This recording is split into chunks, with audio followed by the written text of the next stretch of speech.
감사드리고요. 저는 카이스트 전산학부에 있는 윤성일을 합니다. 오늘 저 김덕수 교수와 함께 그 이종 병렬 기술, 특히 이제 컴퓨터 그래픽스 쪽에서 많이 활용되는 응용 프로그램, 응용 기술, 그쪽으로 어떻게 하면 CPU나 GPU를 같이 활용할 수 있을 건가, 그거에 대한 얘기를 하려고 하고요.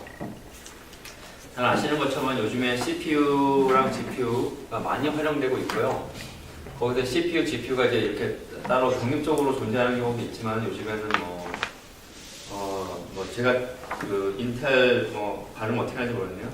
카비 레이크 같은 것들 보면은 CPU, GPU 인테그레이트 하는 거 아니면 독립적인 것들을 이렇게 인베디드 시스템을 하는 것도 많고요. AMD도 그렇고 엔비디아도 다양하게 칩들이 CPU, GPU들이 많이 이렇게 결합돼서 인테그레이션 된 상태로 많이 나오고 있습니다.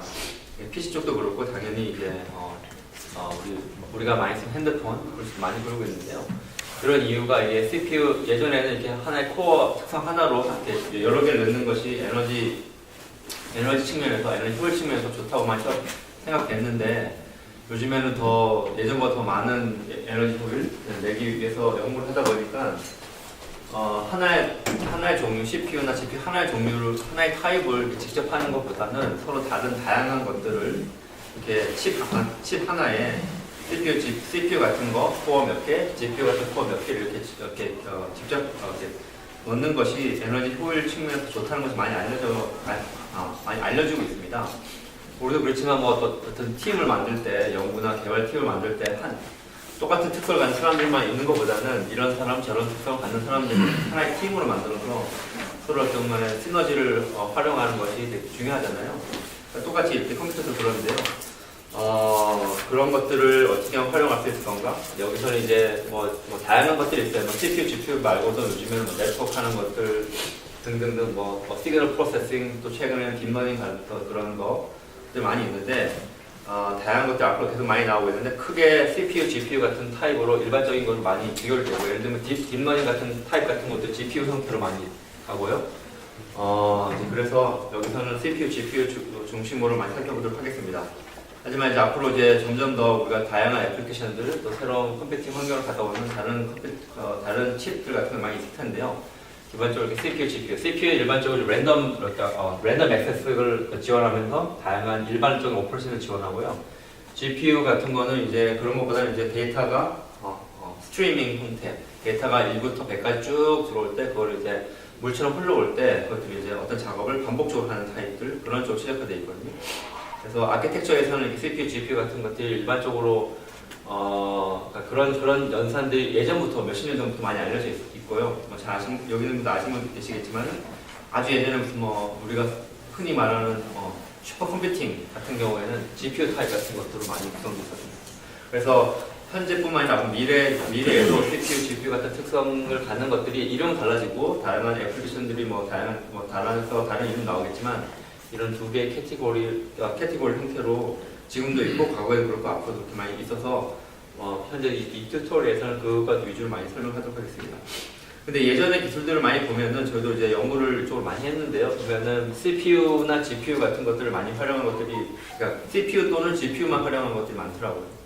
그래서 저희가 처음에 이쪽 연구를 할 때는 CPU, GPU만 그것 중 하나만 활용하지 말고 다 한번 해보자 해서 연구를 진행을 했고요. 그렇게 하다 보니까 또 점점 칩도 CPU, GPU 같은 인테그레이션이 많이 나와서 연구가 의미 있는 방향으로 진행했던 것 같습니다. 그래서 여기서는 저희가 이제 이 관련된 내용이 너무 많기 때문에 다 설명할 수는 없을 것 같고요. 저희가 컴퓨터 그래픽스 분야를 한정을 지었습니다. 이걸 아마 컴퓨터 그래픽스를 분야를 빼면은 아마 더 많은 분들의 관심도가 좀 더 오디언스는 더 많이 이렇게 이끌 수 있다 생각했지만은 저희가 더 다루는 내용들이나 이것들이 컴퓨터 그래픽스에 많이 사용이 많아서 그걸로 한정을 지었고요.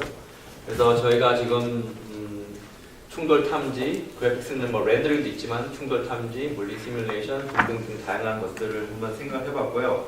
거기서 CPU나 GPU를 어떻게 쓸 건가 그런 쪽으로 저희가 연구해오고 기존 관련된 연구도 저희가 어떻게 보면은 틀린 얘기 될 수 있지만 이 관련된 분야를 저희가 김덕수 교수랑 함께 리딩을 해왔고요.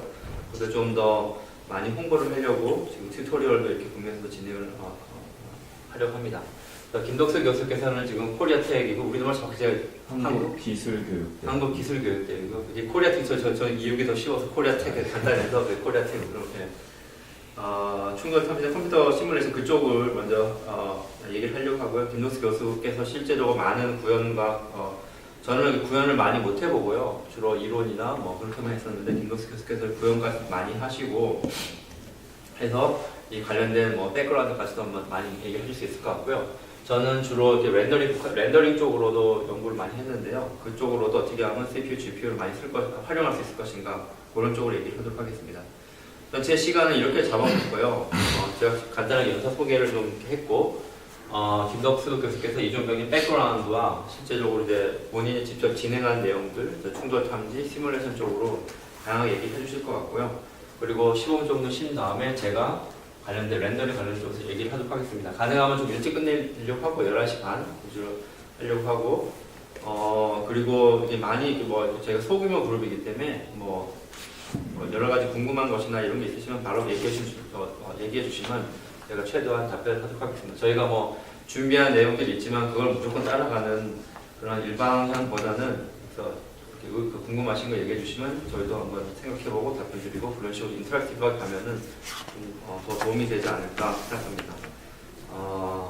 그래서 지금 바로 지금 이제 김덕수 교수께서 진행하셔도 될 것 같고 혹시 여기까지 궁금한 질문 있으신가요?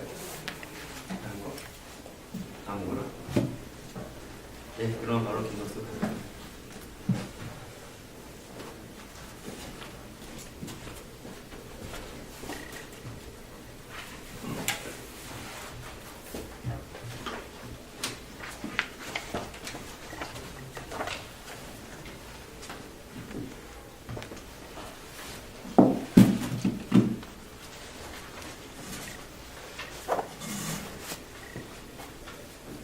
네, 안녕하세요. 방금 소개받은 김덕수라고 합니다.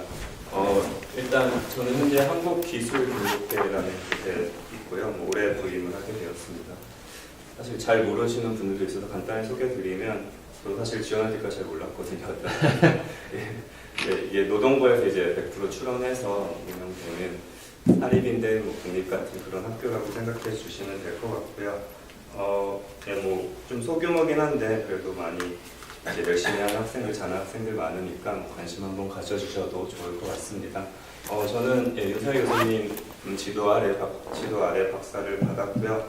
학교로 옮기기 전에 한 3년 정도 키스티 슈퍼컴퓨팅 센터에서 일을 하다가 학교로 옮기게 되었습니다. 밑에는 저는 이제 대학원 때부터 꾸준히 헤테로지니어스 컴퓨팅 연구를 해왔고 관련해서 좀 상도 좀 받아서 자랑 한번 밑에다 적어봤습니다.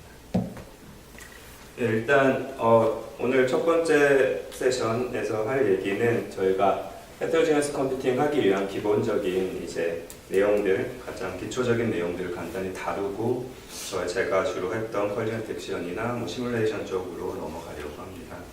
내용을 보면은 일단 저희가 병렬 처리를 하려는 거기 때문에 병렬 처리 아키텍처에 대한 기본적인 내용을 좀 다룰 거고요. 그 중에서도 이제 저희가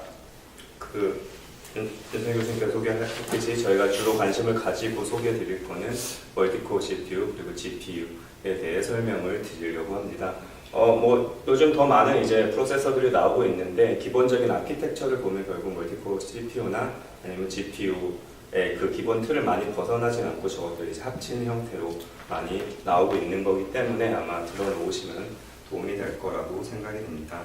자, 이 내용을 살펴본 다음에 이제 뭐 헤테로지니어스 패럴 컴퓨팅이 뭔지 간단히 설명드리고 실제로 헤테로지니어스 패럴 컴퓨팅을 하고 싶을 때 어떤 뭐 프로그래밍 랭귀지나 무슨 도구를 사용할 수 있는지 간단히 말씀드리고 다음으로 넘어가도록 하겠습니다.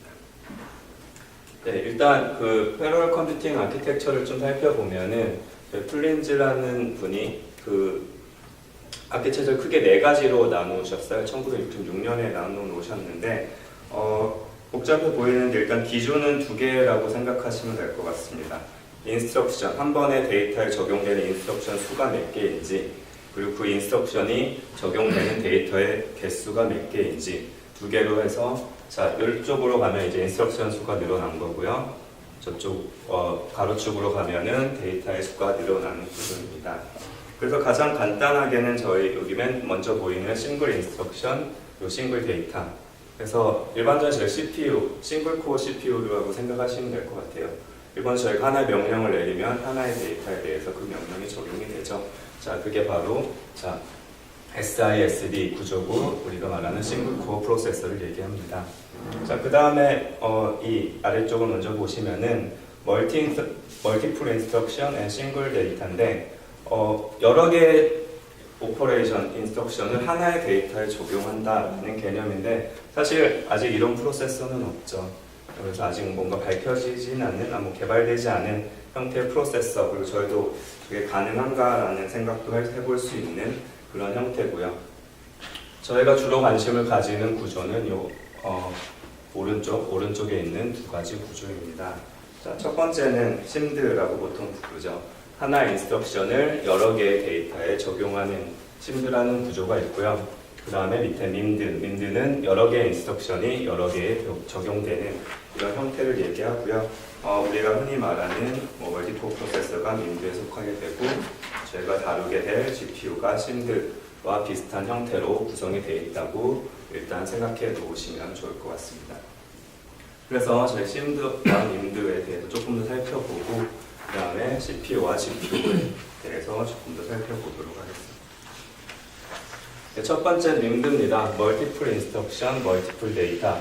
뭔가 되게 복잡해 보이실 수도 있는데 간단하게 그 앞에 있던 싱글 인스트럭션, 싱글 데이터를 여러 개 붙였다고 생각하시면 될 것 같습니다. 그래서 우리가 그 여러 개의 코어를 가지는 프로세서들 요즘 많이 나오고 있죠. 그 기본적인 멀티코어 프로세서들이 이런 구조라고 생각하시면 되고요. 요즘 인텔도 보니까 어젠가 보니까 하나에 한 12개 코어 정도 넣고 있는 것 같고요. 최대. 이번에 스레드리퍼가 그 하나의 프로세서에 32개의 CPU를 집어넣어서 크게 이슈가 되었죠. 그래서 제가 64개는 스레드 개수고 32개까지 늘어난 큰 이슈가 되고 있고요. 그래서 이렇게 점점 민드 구조의 아키텍처가 많이 나와 있습니다. 얘네는 기본적으로 이제 하나의 코어가 하나의 연산을 하나의 작업을 한다고 생각하시면 되고요. 그래서 저희는 일반적으로 이런 구조를 사용하는 병렬 처리 알고리즘을 스레드 레벨 패러럴리즘이라고 이야기를 합니다. 하나의 스레드들이 독립적으로 어떤 연산을 한다고 이해를 하시면 될 것 같습니다. 민드는 이렇게 멀티코어 CPU라고 간단히 생각해 보시면 될 것 같고요. 다음으로 심드를 한번 살펴보도록 하겠습니다. 자, 심드, 그 싱글 인스트럭션 멀티플 데이터입니다. 즉 하나의 연산을 여러 개의 데이터에 적용하는 것에 대한 이야기고요. 자, 그래서 예를 들면 이렇게 할 수 있습니다. 이런 구조라고 생각하시면 될 것 같아요. 간단하게 그려본 거고요. 여기 하나의 이제 컨트롤 유닛, 명령을 내리는 녀석이 있고요. 그 녀석이 여러 개의 데이터에 동시에 적용이 된다고 보시면 됩니다. 가장 간단하게 이런 연산이 있을 수 있죠. X와 Y를 더해서 X에 집어넣는 연산입니다.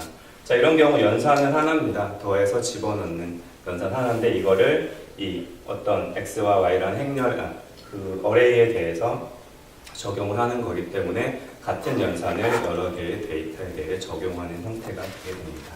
자, 이게 가장 기본적인 심드의 개념이라고 이해하시면 되고요. 보시는 것처럼 이제 데이터, 여러 개의 데이터를 동시에 다루기 때문에 이런 형태의 그 프로세스를 사용하는 것을 데이터 패러럴리즘이라고 보통 부르고 있습니다. 그래서 조금 더 자세히 예를 살펴보면은 아까 그림을 이제 표로 표현하면 저희가 4개의 연산 유닛을 가지고 있고 데이터가 15개라면 이렇게 4개씩 한 번에 처리해 나갈 수 있는 이런 형태의 병렬 처리 구조를 저희가 데이터 패러럴리즘이라고 하고 이런 걸 지원하는 아키텍처를 심드라고 이해를 해주시면 될 것 같습니다. 저희 심드 아키텍처는 또 다른 이름으로 보통 벡터 프로세서라고도 많이 불리고 있고요. 그 이유가 저희가 어떤 벡터에 대해서 연산을 적용한다. 벡터라는 건 쉽게 얘기해서 우선 데이터의 어레이라고 이해를 하셔도 좋고요. 그 데이터의 어레이에 대해서 연산을 적용한다 해서 벡터 프로세서라고 많이 부르고요. 저희가 이게 되게 낯선 것처럼 보이실 수도 있지만 잘 보면 저희 CPU에도 이미 많이 들어가 있고요. CPU 보면은 MMX, SSE, AVX 이런 거 적혀 있는 거 보면 이게 심드 연산할 수 있는 거라고 생각하시면 되고 그리고 요즘 인터넷에 열심히 밀어붙이고 있죠. 제공 파일이라는 이런 구조도 기본적으로 벡터 프로세서라고 이해를 하셔도 좋을 것 같습니다. 관심 있는 건 현재 GPU고요. GPU도 저희가 벡터 프로세서로 구분할 수 있습니다. 자, 그런데 GPU는 저희가 심드라고 부르기도 하지만 심드보다는 보통 심트라는 이름으로 많이 아키텍처를 부릅니다. 저 T는 이제 스레드란 뜻이고요. 그래서 싱글 인스트럭션, 멀티플 스레드 해서 심트라는 형태로 이름으로 많이 부르고 있고요. 그래서 이게 어떤 의미냐, 심드와 어떻게 다르냐를 좀 살펴보면은 일단 그 심트 구조의 GPU에서는 어떤 일정 개수의 스레드를 하나의 그룹으로 묶습니다. 저희가 뭐 예를 들어 워비라고 보통 부르는데 32개의 스레드를 하나의 그룹으로 운영을 하고요. 이 녀석들을 하나의 컨트롤 유닛이 관리를 한다고 생각하시면 됩니다. 즉 하나의 연산을 내린 녀석이 하나인데 그 명령을 따르는 녀석이 32개의 스레드라는 거라고 이해하시면 되고요. 뭐 여기까지 보면은 비슷해 보입니다. 심드와 뭐 비슷하다고 생각하실 수 있는데 주요 차이는 이 아래쪽을 보시면 될 것 같습니다. 저희 심드 구조 같은 경우는 이제 그 하나 연산을 여러 개 데이터에 적용을 하는 과정에서 저희가 컨트롤 컨텍스트를 하나만 가질 수 있습니다. 무슨 말이냐? 어떤 4개의 데이터에 대해서 서로 다른 명령을 내리기가 힘듭니다. 그렇게 하려면 다 이렇게 직렬화해서 시리얼라이즈해서 적용을 하게 되는데 저희 심트 구조 같은 경우는 각각의 스레드가 자기만의 컨트롤 컨텍스트를 가지고 있습니다. 즉 서로 독립적인 스페이스를 따라서 일을 할 수 있다는 뜻이고요. 이게 가장 큰 차이점을 만들어내는 부분인 것 같습니다. 그래서 지금 말씀드린 것처럼 각 스레드들이 서로 독립적인, 예를 들어 우리가 어떤 if문을 만났다면, 브랜치를 만났다면 그래서 다른 길을 선택해서 갈 수 있습니다. 자, 이게 가장 큰 차이고, 물론 이렇게 서로 다른 길을 선택하게 되면 그에 대한 페널티는 가지고 있고요. 어느 정도 퍼포먼스에 대한 페널티는 가지고 있지만 기본적으로 자신의 컨트롤 콘텍스트를 유지하면서 서로 다른 길을 갈 수 있다는 특징을 가지고 있는 게 심드와 구분되고, 그래서 이거를 우리는 심트라는 이름으로 보통 부르고 있습니다. GPU는 그래서 저희가 심트로 보통 구분을 하고 있습니다. 자, 여기까지가 현재 이제 기본적인 컴퓨터 아키텍처, 그 중에서도 민드와 심드, 더 나아가서 심트까지 한번 살펴봤었고요. 자, 그렇다면 이제 우리가 관심을 실제로 가지고 있는 이제 멀티코어 CPU와 GPU, 뭐 크게는 CPU와 그냥 GPU 사이에 어떤 차이점이 있는지를 한번 살펴보도록 하겠습니다. 저희가 이제 헤테로지니어스한 패러럴 알고리즘을 만들 때는 이 둘의 차이를 잘 이해하는 게 굉장히 중요하고요. 그래서 그런 측면에서 한번 정리를 해보도록 하겠습니다. 일단 이 그림이 되게 많은 걸 보여주고 있는 것 같아요.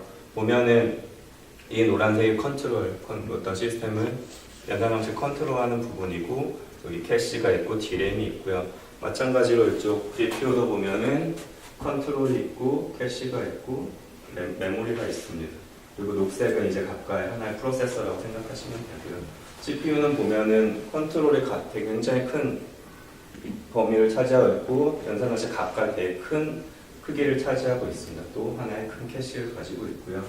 GPU는 뭔가 컨트롤과 캐시는 되게 작게 표시가 되어 있습니다. 작은 구조로 되어 있고 뭔가 녹색의 프로세서가 많은 걸 볼 수 있고요. 밑에 D램은 마찬가지로 가지고 있습니다. 자, 이 그림이 굉장히 많은 걸 먼저 보여준다고 한번 이해를 하고 넘어가시면 뒷부분을 이해하는 데 도움이 될 것 같습니다.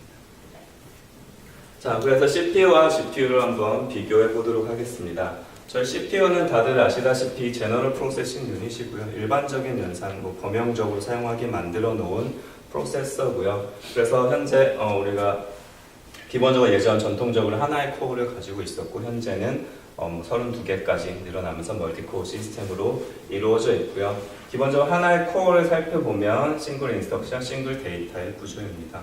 무슨 말이냐? 그냥 하나의 스레드가 하나 독립적으로 이렇게 움직이는 형태. 저희가 민드가 되면 얘가 여러 개인 거겠죠. 서로 독립적인 형태로 이루어지는 형태로 되어 있고요. 그래서 CPU에서는 CPU의 성능을 얘기할 때 이 하나의 코어의 성능이 그 CPU의 성능이라고 이야기해 볼 수 있을 것 같습니다.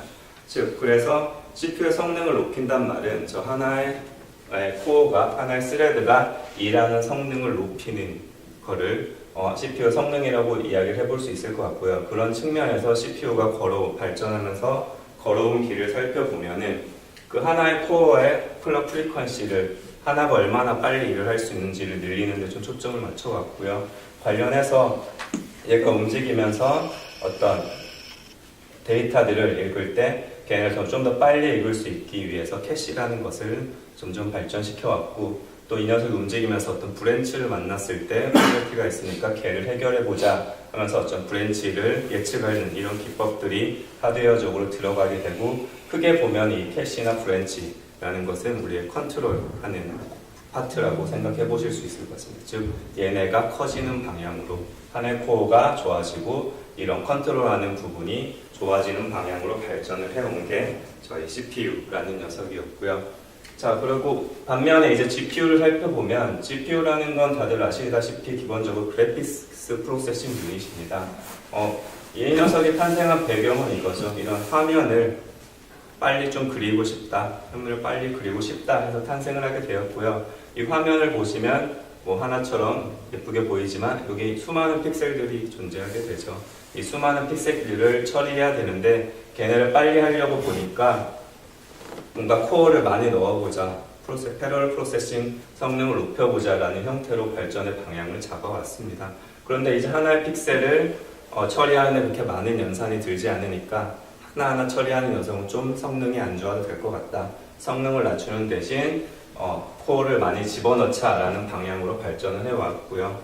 그래서 현재 GPU를 보면은 조금 안 좋은 GPU, 좀 로우엔드 GPU는 한 수백 개 코어가 들어가 있고요. 좀 흔히 저희가 말하는 하이엔드 GPU들은 보면 수천 개, 2천, 3천, 요즘 이번에 나온 거 RTX 보니까 한 3천 개 이상 들어가 있더라고요. 3천 개 이상의 코어가 들어가 있고요. 저희 앞에서 말씀드렸던 것처럼 심트 구조를 따르고 있습니다. 오늘 좀 제가 중간에 껴서 하나만 GPU가 한 30년 전인가 예. 그때 이제 30년 전에 사람들이 어떤 걸 그리려고 그랬냐면요. 아까 GPU 픽셀 얘기했는데 저 픽셀마다 코어 하나씩을 만들려고 했어요. 30년 전에 코어 픽셀 하나당 코어 하나씩을 해갖고 우리가 그 렌더링 여러 가지 그 그래픽 연산을 아니 픽셀별로 독립적으로 하자고 했는데 그래서 아키텍처도 만들고요. 그래서 사람들이 그때 미친 거 아니야? 이런 생각을 했는데요. 그게 지금 벌써 이루어지고 있는 거죠. 지금 아직 그 정도까지는 아니지만 한 3,000개? 지금 1,000개 단위까지 온 거고, 지금 현재. 점점 이제 그런 방향으로 가서 그게 이루어지고 있는 상황이죠. 점점 늘어나고 있는 것 같아요. 저희 보통 GTX 시리즈가 3,000개 정도 같고 요즘에 테슬라나 이쪽 보니까 거의 4,000개 넘어가고 있긴 하더라고요. 10,000개를 도달하지 않을까라는 생각. 네, 현재 그거 지금 요즘 슈퍼컴퓨터는 이제 코어가 몇 개인지 모르겠는데 제가 옛날에 로얄스보머 내셔널 랩에 있었었는데 그때 세계 가장 빠른 슈퍼컴퓨터 거기 있었거든요. 지금 중국이죠. 중국에. 근데 그때 제 기억하기로 그때 있던 코어 개수가 32,000개인가? 이랬던 것 같았어요. 그래서 이제 32,000개를 어떻게 쓰냐, 그 디버깅은 어떻게 하냐, 등등등 온갖 이슈가 되게 많았는데 이미 지금 현재 이루어지고 있는 거죠. 현재 지금 GPU 프로그램 해보시는 분은 알겠지만은 저거를 프로그램 짤 수 있지만 저기 디버깅 어떻게 하고 온갖 문제가 많이 있습니다. 여담으로 저도 처음에 GPU를 2008년에 처음 접했는데 디버깅 하는 툴들이 별로 없어서 되게 매번 컴퓨터 껐다 켰다 했던 기억이 나는데 요즘 많이 좋아진 것 같습니다. 예, 그래서 또 말씀 감사드리고요. 그래서 이렇게 CPU와 GPU의 기본적인 차이 그리고 그들이 발전해 오면서 걸어온 방향성을 먼저 이해해 보시면 도움이 될 것 같고요. 그래서 정리하면 아까 말한데 이 그림이 많은 거를 그런 의미에서 표현해 주고 있고요. 보면 CPU는 어떤 캐시라는 녀석과 컨트롤이라는 녀석의 많은 포션을 칩의 많은 영역을 할당하고 있고, 자, 이 녀석들은 이제 데이터를 읽는데 딜레이를 줄이고, 그리고 어떤 시퀀셜 코드, 저희가 패러럴 코드 말고 일반적인 시퀀셜 코드를 수행하는데 최적화된 형태로 발전을 해왔습니다. 반면에 GPU는 보면은 이런 프로세싱 코어를 넣는 데 집중을 해왔고, 그럼 하나 더 집중해온 부분이 이제 메모리 밴드위스라는 녀석입니다. 이게 어떤 의미를 가지냐, 왜 이 녀석이 중요하냐 하면은, 자, 자, 코어가 지금 저희가 1000개가 있다고 가정을 해보면 이 1000개가 일을 하려면 그 1000개에 해당하는 데이터를 공급을 해줘야 됩니다. 공급을 해줘야 되기 때문에 한 번에 1000개를 공급하기 위해서는 길이 넓어야겠죠. 그래서 밴드위스를 높이는 방향으로 발전을 해왔고요. 그 증거가 뭐냐면 이제 GPU 보면은 현재 CPU 메모리는 DDR4 쓰죠.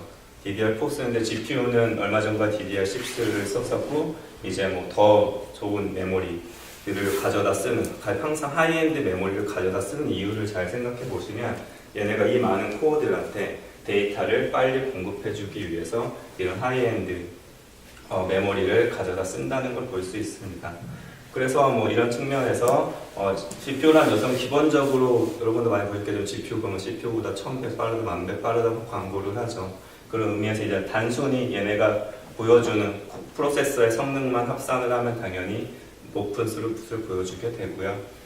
그래서 이 녀석들은 어떤 많은 데이터에 대해 비슷한 연산을 하는 녀석들에게 최적화가 된 형태로 발전을 했습니다.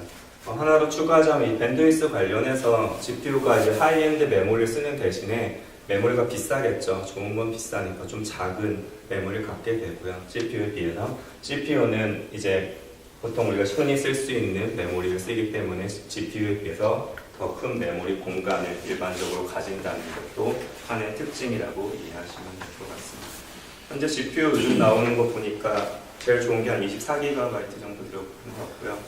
이제 저희 컴퓨터 PC는 많이 꽂으면 2테라까지 꽂을 수 있죠. 물론 시스템 서포트를 해야 되는데 저희 연구소에 사용하는 것도 CPU는 192기가를 가지고 있고 GPU는 한 11기가 이렇게 쓰고 있는데 그 차이도 중요한 차이점이라는 거 말씀드리고 넘어가 보도록 하겠습니다. 그 외부 11기가가 외부에 있는 메모리 말이에요. GPU 내부에 있는 내부에 있는.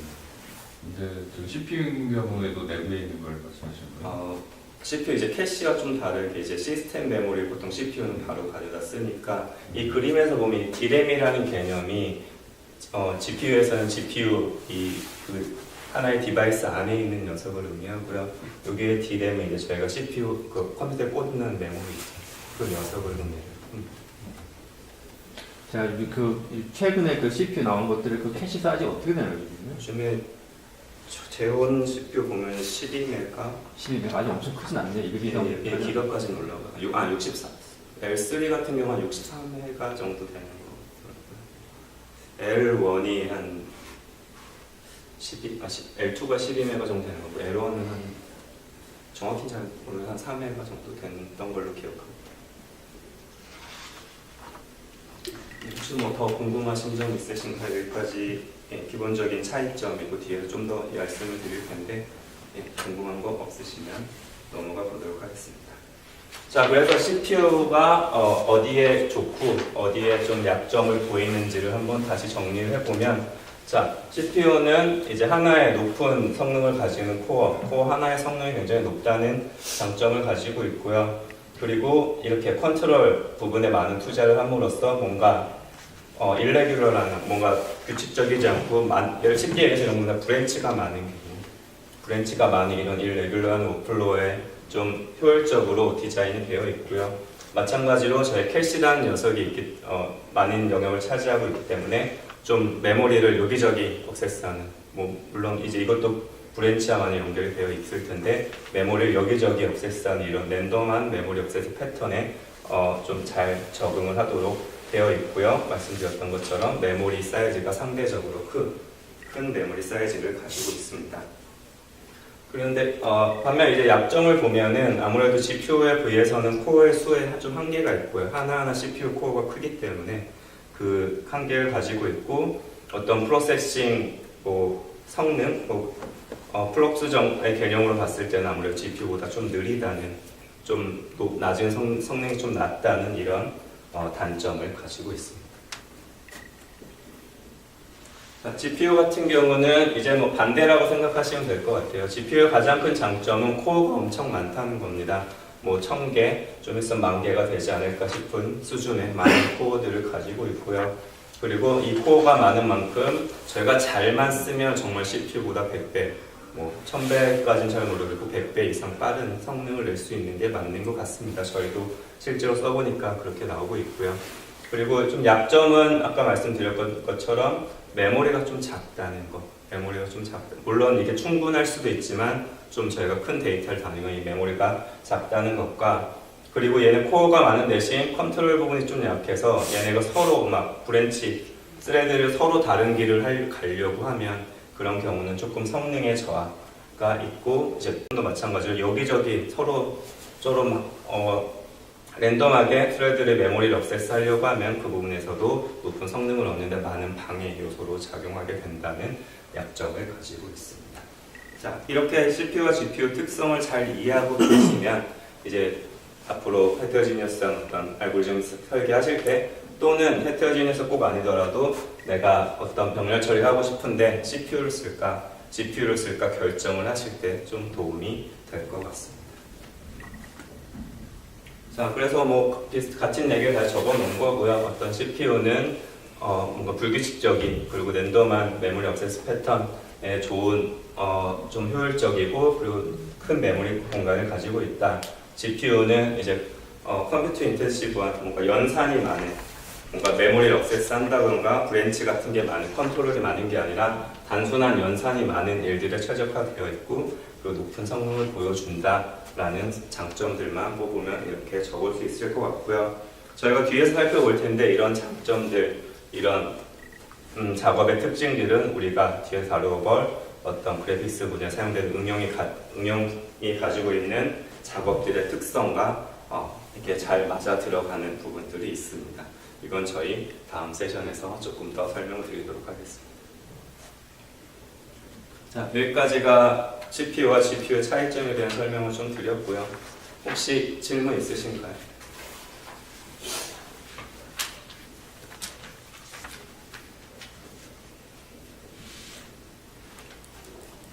예, 뭐 질문 없으시면 뭐 세션 끝나고도 뭐 개인적으로 오셔도 좋고요. 다음으로 넘어가 보도록 하겠습니다. 자, 그렇다면 이제 헤테로지니어스 컴퓨팅이 뭐냐라는 걸 좀 이야기를 해보겠습니다. 지금까지 이제 아키텍처 그 중에서도 멀티코어 CPU와 GPU라는 아키텍처를 설명을 드렸고요. 그렇다면 그 아키텍처 말고 헤테로지니어스한 컴퓨팅 시스템이라는 게 뭐냐라고 정리를 해놓으면 해보면 굉장히 간단합니다. 어떤 컴퓨팅 시스템인데 그 서로 다른 종류의 장치들을 가지고 있는 서로 다른 아키텍처의 컴퓨팅 리소스를 하나로 묶어 놓은 걸 우리는 헤테로지니어스 컴퓨팅 시스템이라고 하고요. 가장 간단하게 다들 쓰고 계시겠죠? 이 PC 떠도 보면은 여기 CPU가 있고 GPU가 있습니다. 이런 시스템, 헤테로지니어스 시스템이라고 생각하시면 되고요. 가장 간단하게 또는 꼭 이런 경우가 아니라 이렇게 쓰시는 분들도 있는지 잘 없으실 텐데 뭐 저도 연구를 이렇게 만들어 놓고 쓰는 경우도 있는데 얘네 서로 다른 GPU죠. 같은 엔비디아나 같은 AMD GPU라도 서로 다른 종류를 꽂을 수도 있을 겁니다. 이런 시스템도 얘네도 서로 다른 성능을 가지는 서로 다른 특징을 가지기 때문에 이런 시스템도 우리는 헤테로지니어스 컴퓨팅 시스템이라고 이야기를 합니다. 뭐 더 범위를 넓히면은 어떤 클러스터까지 가서도 클러스터의 노드들이 서로 다른 성능을 보인다는 그 녀석도 헤테로지니어스한 컴퓨팅 시스템이라고 이야기를 할 수 있겠죠. 그래서 이렇게 간단히 정리를 해볼 수 있고요. 멀티 GPU가 멀티 GPU로 구성되어 있었을 때 CPU는 꼭 있어야 되는 거 아닌가요? 예, 물론 있어야 됩니다. 이그젬플의 두 번째 타입도 CPU는 있는 거죠? 예, GPU는 있고 근데 뭐 주요 이제 연산에 참여하는 녀석 기준으로 봤을 때 이렇게 생각해 주시면 될 것 같습니다. 또 뭐 궁금하신 거 있으신가요?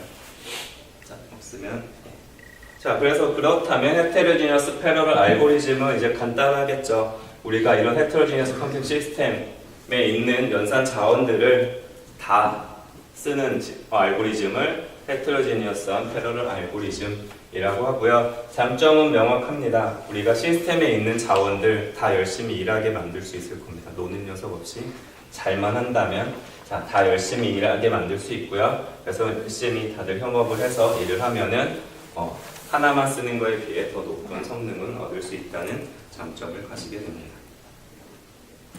자, 이건 이제 뒤에서 살펴볼 건데요. 그렇다면 우리가 헤테로지니어스한 시스템을 그냥 쓰면 되느냐? 그렇지 않겠죠. 높은 성능을 얻으려면 고려할 점들이 굉장히 많습니다. 그 중에서 이제 대표적인 두 가지를 뽑아보자면 이 두 개인 것 같습니다. 첫 번째는 이제 우리가 많은 수의 자원을 가지고 있는데 그렇다면 일을 어떻게 나누어 줄까? 우리가 100명이 있어도 일을 제대로 못 나눠주면 100배 효율이 안 나오겠죠. 오히려 더 느린 경우도 있을 겁니다. 실제로 저도 처음에 구현해보면 더 느린 경우도 있었고요. 그래서 어떻게 일을 잘 나누어 줄까가 첫 번째로 중요한 요소고요. 그 다음에 이제 커뮤니케이션 오버헤드입니다. 우리 어떤 일을 하려고 보면은 장치들 사이에 뭔가 주고받아야 되는 정보들 또는 서로 이야기를 해야 되는 경우들이 있습니다. 그런 이제 오버헤드, 이 오버헤드를 어떻게 줄일까? 우리가 100명이 일하는데 효율이 더 낮다면 서로 잡담을 많이 하는 경우겠죠. 자, 이런 것을 어떻게 줄일 수 있을까가 주요 이슈라고 생각하시면 될 것 같고, 저희 튜토리얼에서 이 부분들을 저희가 했던 연구에서 어떻게 해결을 했는지를 설명드리도록 하겠습니다. 자, 여기까지가 간단히 헤테로지니어스 패러럴 컴퓨팅을 소개해드렸고요. 자, 그렇다면 헤테로지니어스한 컴퓨팅 시스템을 사용하려면 어떻게 해야 되느냐라는 걸 간단히 소개해드리겠습니다. 저희는 여기서 말하는 툴은 이제 구형 관점에서의 툴을 얘기하는 거고요. 그래서 첫 번째로 이제 멀티코어 CPU 여러 개의 코어를 쓰려면 CPU 코어를 쓰려면 어떻게 해야 되느냐? 방법은 여러 가지가 있을 겁니다. 라이브러리도 많고 API도 굉장히 많은데 대표적으로 이 두 가지를 먼저 생각해 볼 수 있을 것 같습니다. 다들 이제 많이 아시는 학교 다닐 때도 많이 배우셨을 것 같고요. 피스레드라는 녀석이 있고요. 그리고 오픈MP라는 녀석이 있습니다. 비교를 해보면은 피스레드는 어떤 함수 라이브러리고요. 여러분 include 해서 쓰는 정확히 헤더 파일 이름이 기억이 잘 나지 않는데 사용하는 거고요. 피스레드는 이제 로우 레벨의 API라고 생각하시면 됩니다. 그 말은 이제 사용자가 할 수 있는 게 굉장히 많습니다. 사용자가 제어할 수 있는 게 굉장히 많다는 장점을 가집니다. 하지만 저에게 많은 선택지를 주고 많은 걸 할 수 있게 해주면은 오히려 머리가 아픈 경우들이 있죠. 구현이 뭔가 복잡합니다. 그리고 피스레드를 쓰려면 우리가 어떤 프로그램을 짤 때 처음부터 병렬화된 알고리즘을 가지고 코드를 구현을 해야 됩니다. 시리얼 코드를 짰다가 간단히 병렬화 코드로 바꾸는 작업이 쉽지 않습니다. 이런 단점을 가지고 있고요. 반면에 이제 오픈MP라는 녀석은 어떤 라이브러리는 아니고요. G시어 기반입니다. 써보신 분들은 알겠지만 샵 OMP 패러럴 이런 것만 해주면은 코드가 갑자기 병렬 처리로 바뀌게 돼요. 간단히 한 줄로 병렬 처리로 바뀌게 되는. 자, 그래서 G시어를 주면은 이걸 컴파일러가 병렬 처리할 수 있도록 바꿔주는 형태로 되어 있고요. 그런 의미에서 저희 하이 레벨 API라고 생각할 수 있습니다. 자, 그래서 장점은 이거겠죠. G시어만 추가하면 시리얼 코드가 갑자기 병렬화 코드로 변합니다. 그래서 구현이 굉장히 간단해요. 물론 이제 간단한 알고리즘일 경우의 얘기지만 구현이 굉장히 간단하고 쉽게 해볼 수 있습니다. 이거 병렬화 한번 해볼까? 하면 한번 쉽게 해줄 수 있습니다. 하지만 단점은 이런 피스레드, 로우 레벨 API들에 비해서는 할 수 있는 것들이 좀 제한적입니다. 아무래도 편하니까 할 수 있는 게 좀 제한적인 이런 면을 가지고 있습니다.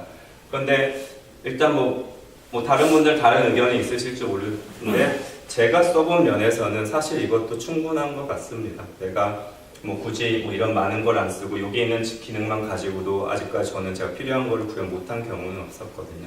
충분한, 좀 제한적이지만 그래도 충분한 것 같다라는 생각이 들고요. 그래서 이런 접근 방법도 괜찮은 것 같습니다. 해보니까 뭔가 내가 복잡한 컨트롤이 필요할 수도 있는데 일단 어떤 코드를 짜놓으면 걔를 오픈MP로 간단하게 프로토타이핑 해보고 잘 되는 것 같으면 일로 넘어가 보는 접근법도 괜찮은 것 같습니다.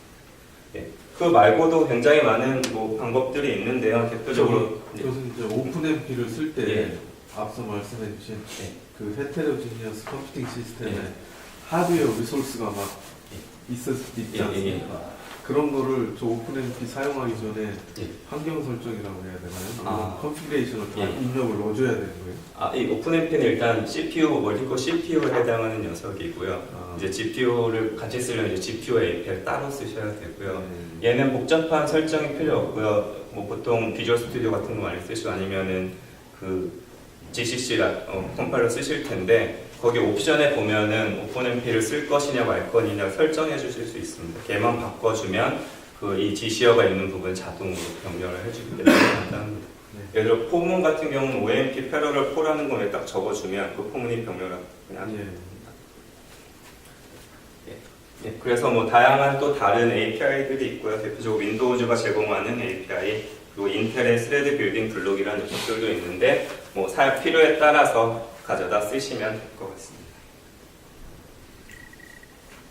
예, 그 다음에 이제 GPU를 위한 API를 좀 살펴보면요, 이제 크게 두 가지로 보실 수 있을 것 같습니다. 물론 이제 다른 것들도 존재하긴 하지만 크게 두 가지입니다. 첫 번째는 쿠다라는 녀석이고요. 두 번째는 오픈CL이라는 놈입니다.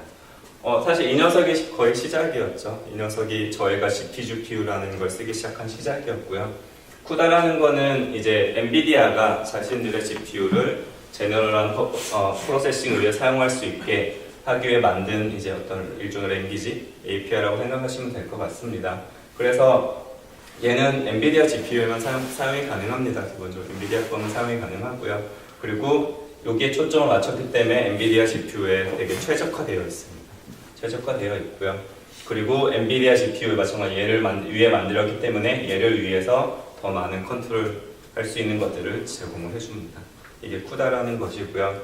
자, 오픈CL은 이제 쿠다 써보니까 얘는 엔비디아 거만 돼서 되게 불편하더라. 다른 것도 쓰고 싶다라는 뭐 그런 목적으로 나온 이제 오픈소스의 오픈 프로젝트고요. 그래서 얘는 대부분의 GPU를 다 지원을 합니다. 엔비디아 거도 쓸 수 있고요. 그리고 AMD 거도 쓸 수 있고 인텔 GPU도 쓸 수 있는 걸로 알고 있습니다.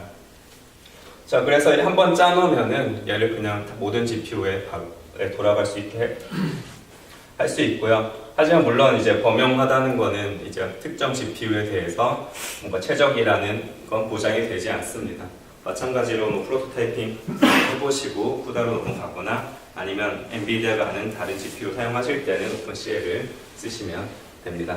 그런데 이제 하나를 좀 배워 놓으시면 기본적인 개념은 굉장히 비슷하거든요. 얘네가 따르는 개념은 비슷하기 때문에 용어만 약간씩 달라서 크게 하나만 배워 놓으시면 어려움이 없을 것 같습니다. 이 외에도 저희가 이제 쉐이딩 랭귀지 가지고도 물론 쓸 수 있고요. 또 이제 오픈MP처럼 오픈ACC라는 녀석이 있습니다. 이 녀석도 이제 GCR 써주면 자동으로 GPU 쓰도록 바꿔주는 이런 녀석 API들도 존재하고요.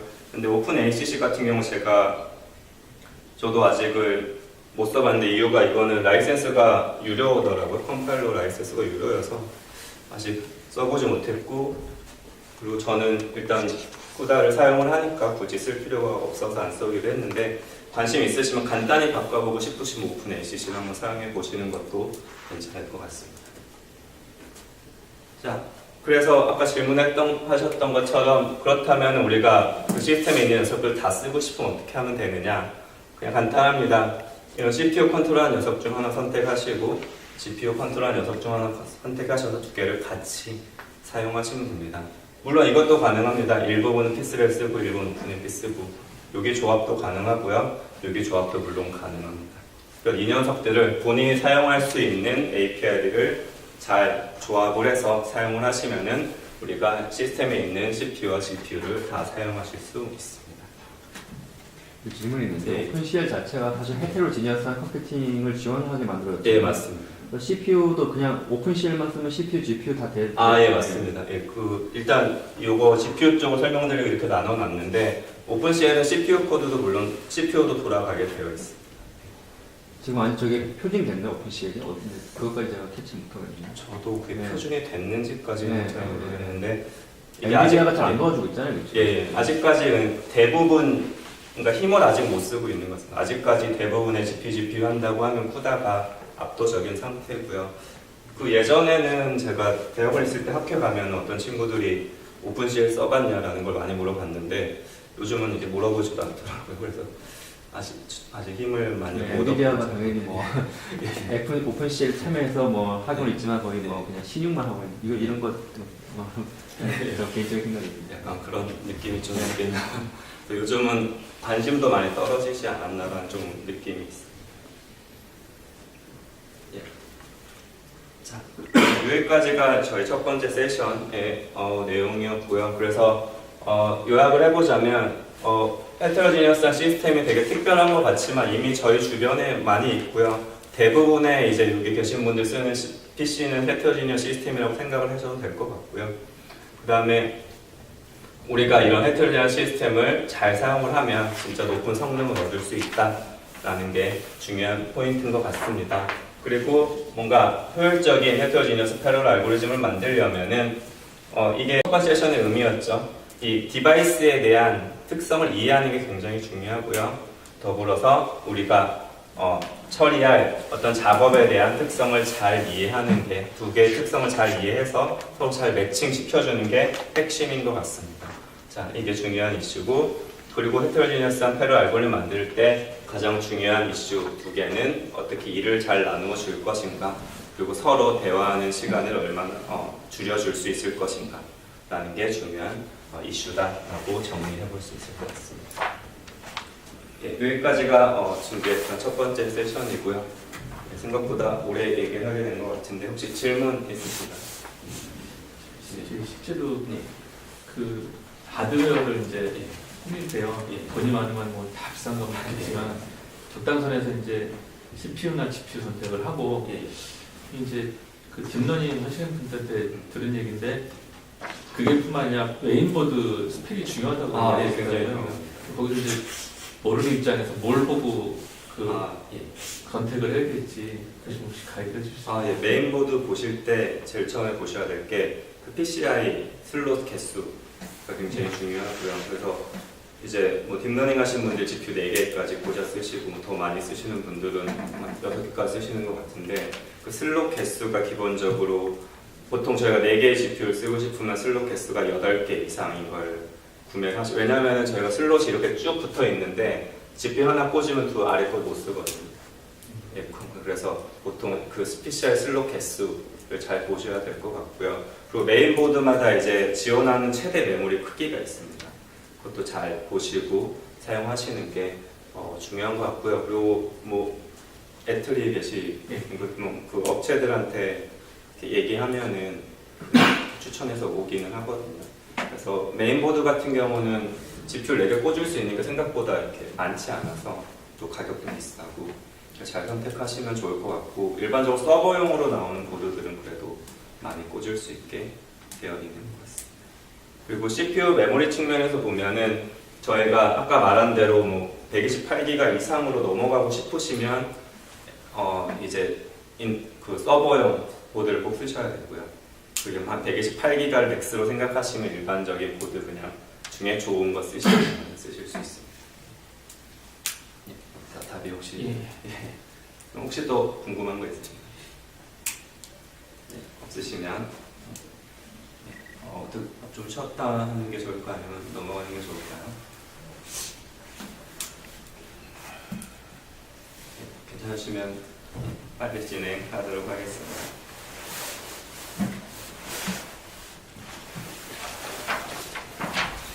10시 반에 쉬려고 합니다. 예, 알겠습니다. 예, 그러면은 바로 넘어가서 딱 쉬는 시간에 맞춰보도록 하겠습니다. 저희 자료는 어떻게 되나요? 자료는 저희가 정리를 해서요. 받아갖고 제 홈페이지 올려놓도록 하겠습니다. 김덕수 교수님 홈페이지랑 제 홈페이지 올려놓을 건데요. 그걸로 하면 다 나올 것 같습니다. 주말에 받아서 올려놓도록 하겠습니다. 예, 아니면 저 여기 그 이메일 주소를 있는데 뭐 일로 메일 보내주시면은 정리되면은 제가 보내드릴 수도 있을 것 같습니다. 홈페이지 뭐 저희 그 카이스트 홈페이지는 sgnet 이따 교수님 소개 한 번 더 해주실 것 같은데 카이스트.ac.kr 들어가시면 되고요. 저희 한기대 홈페이지는 저희 앞에 HPC 붙이고 koreatech.ac.kr로 오시면은 현재 제 개인 홈페이지가 링크되어 있고 자료가 정리되면 여기 올려드리는 것 같습니다. 아까 가드웨어 꾸밀 때 그 각 SSD나 뭐 메모리나 스피드가 있잖아요. 그 메인보드 같은 경우도 PCI에서 스피드도 있고. 근데 실제로 꾸며보면은 그 스피드가 이거 최적일 때는 그거 안 나온다고 하거든요. 예, 맞습니다. 그걸 한 몇 퍼센트 정도 잡고 하면 그러니까 여기 나온 것들이 100이라고 보면은 그래도 한 그게 그 보통 GPU를 멀티로 꾸미면 성능이 그만큼 안 나오는 부분이 뭐냐면 그 밴드위스 부분이거든요. 그 CPU와 GPU 통신하는 부분인데 그거는 저희가 많이 꽂으면 이게 낮아질 수밖에 없습니다. 하나의 PCI 버스를 쓰기 때문에 그러니까 하나만 쓸 때도 낮아진다고 하는 거 하나만 썼을 때는 물론 100%는 안 나오지만 거의 그래도 크게 그 사실 때 중요한 게 얘를 몇 번째 슬롯에 꽂는지도 굉장히 중요해요. 아, 그거 이제 메인보드 그 매뉴얼 보시면은 각 슬롯이 지원하는 최대 밴드위스가 있어요. 그것도 굉장히 좀 복잡하긴 한데 잘 보시고 그 중에 제일 좋은 데다 꽂으면 그래도 거의 비슷하게. 그게 안 나온다고 생각하면 코드를 잘못한 거라고 봐야 되나요? 뭐 그런 경우가 또 많죠. 이제 기본적으로 GPU 쓰실 때 CPU랑 GPU 메모리를 이제 데이터를 보낼 때 한 번에 많이 보내는 게 좋습니다. 잘라서 여러 번 보내면 성능이 많이 떨어지고요. 얘네가 말하는 최대 밴드위스는 한 번에 엄청 큰 걸 보냈을 때.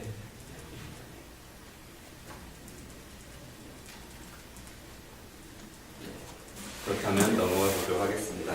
자, 앞에 세션에서 이제 헤테로지니어스 패럴 컴퓨팅에 대한 전반적인 개념을 다뤄봤고 각 연산 장치의 특성을 한번 살펴봤습니다. 자, 이번 세션에서는 이제 프록시미티 컴퓨테이션, 근접질이라는 영역에 대해서 우리가 이 헤테로지니어스 컴퓨팅을 어떻게 적용을 했는지 이 예시라고 생각하시면 될 것 같고요. 이 예시들을 한번 보시면은 이제 어떤 알고리즘 설계하실 때 방향성을 잡는 데 조금 도움이 되실 것 같습니다. 좀 개념 위주로, 그냥 핵심 아이디어 위주로 간단히 설명드리겠습니다. 일단 뭐 프록시미티 컴퓨테이션이 뭔지 간단히 설명드려야 될 것 같고요. 근접질이라고 우리나라 말로는 근접질이라고 하고요. 말 그대로 이제 그 물체들 사이의 거리에 대한 연산을 보통 프록시미티 컴퓨테이션이라고 합니다. 대표적으로 이렇게 이 빨간색들이 이제 충돌나는 부분인데 충돌을 탐지한다던가 아니면 얘는 이제 가장 가까운 거리 찾는 건데 물체 사이의 거리를 찾는 이런 연산들을 우리는 근접질이 프록시미티 컴퓨테이션이라고 이야기를 합니다. 그래서 이 프록시미티 컴퓨테이션은 뭔가 이렇게 떨릴지 모르겠네요. 컴퓨테이션 되게 많은 응용 분야의 기반 연산으로 사용이 됩니다. 뭐 이런 로봇공학 분야의 모션 플래닝에서도 이 물체가 소파가 나가는 건데 충돌이 있는지 없는지 항상 꼭 봐야 되고요. 저희가 렌더링을 할 때도 결국은 어떤 레이가 물체와 만나는지를 찾는 거, 그리고 여기는 이제 물을 시뮬레이션 하는 건데 이 경우는 파티클 사이의 거리를 어떤 거리 안에 있는 파티클을 찾는 이런 연산들이 필요하게 되고 많은 시간을 소요하게 된다라는 걸 보여주고 있고요. 그래서 이런 녀석들을 이게 중요하다 보니까 이걸 가속하려고 많은 연구들이 진행이 되어 왔습니다. 되게 많은 기법들이 있는데 저희가 관심이 있는 거는 이겁니다. Acceleration Hierarchy. 어떤 하이러키컬한 데이터 스트럭처를 만들어서 불필요한 연산을 잘라내는 접근법을 많이 사용을 하고 그걸 통해서 그동안 많은 성능 향상이 있어 왔습니다. 그렇다면 이 하이러키컬한 데이터 스트럭처를 어떻게 사용을 하고 이게 왜 성능 향상에 도움이 되는지를 먼저 이해를 하셔야지 이제 뒤에 내용 좀 더 쉽게 따라오실 수 있을 것 같아서 좀 준비를 해봤고요. 간단히 설명드리겠습니다. 일단 충돌 탐지에 대한 예제고요. 여기서 이제 바운딩 볼륨 하이러키라는 걸 보통 쓰는데 이게 뭐냐? 바운딩 볼륨이라는 거는 이 어떤 삼각형들이 있으면 얘를 감싸는 상자라고 생각하시면 되고요. 얘가 어떤 트리의 가장 밑에 있는 노드가 됩니다. 그리고 얘네를 계층적으로 묶으면은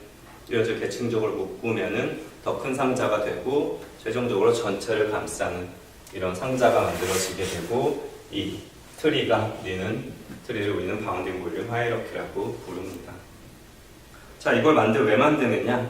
간단히 한번 보면은 자, 우리가 어떤 물체 A와 B 내 사이에 충돌을 찾는다고 가정을 하고 얘는 각각에 대한 바운딩 볼륨 하이러키가 있다고 하면은 제일 처음에 여기 있는 가장 큰 상자들 사이에 충돌이 있는지 보면 되겠죠. 겹치는 부분이 있는지 봐서 있으면 이런 거죠. 처음에 이 둘 사이에 충돌이 있는지를 겹치는 부분이 있는지 보고 있으면 뭔가 충돌이 있을 수 있을 것 같네 하고 밑으로 이제 내려가는 겁니다.